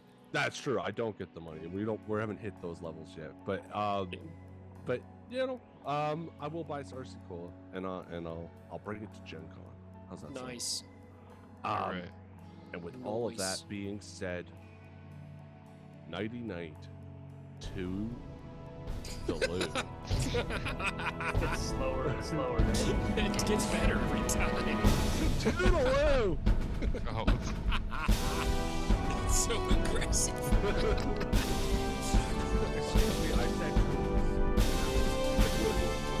I say good day.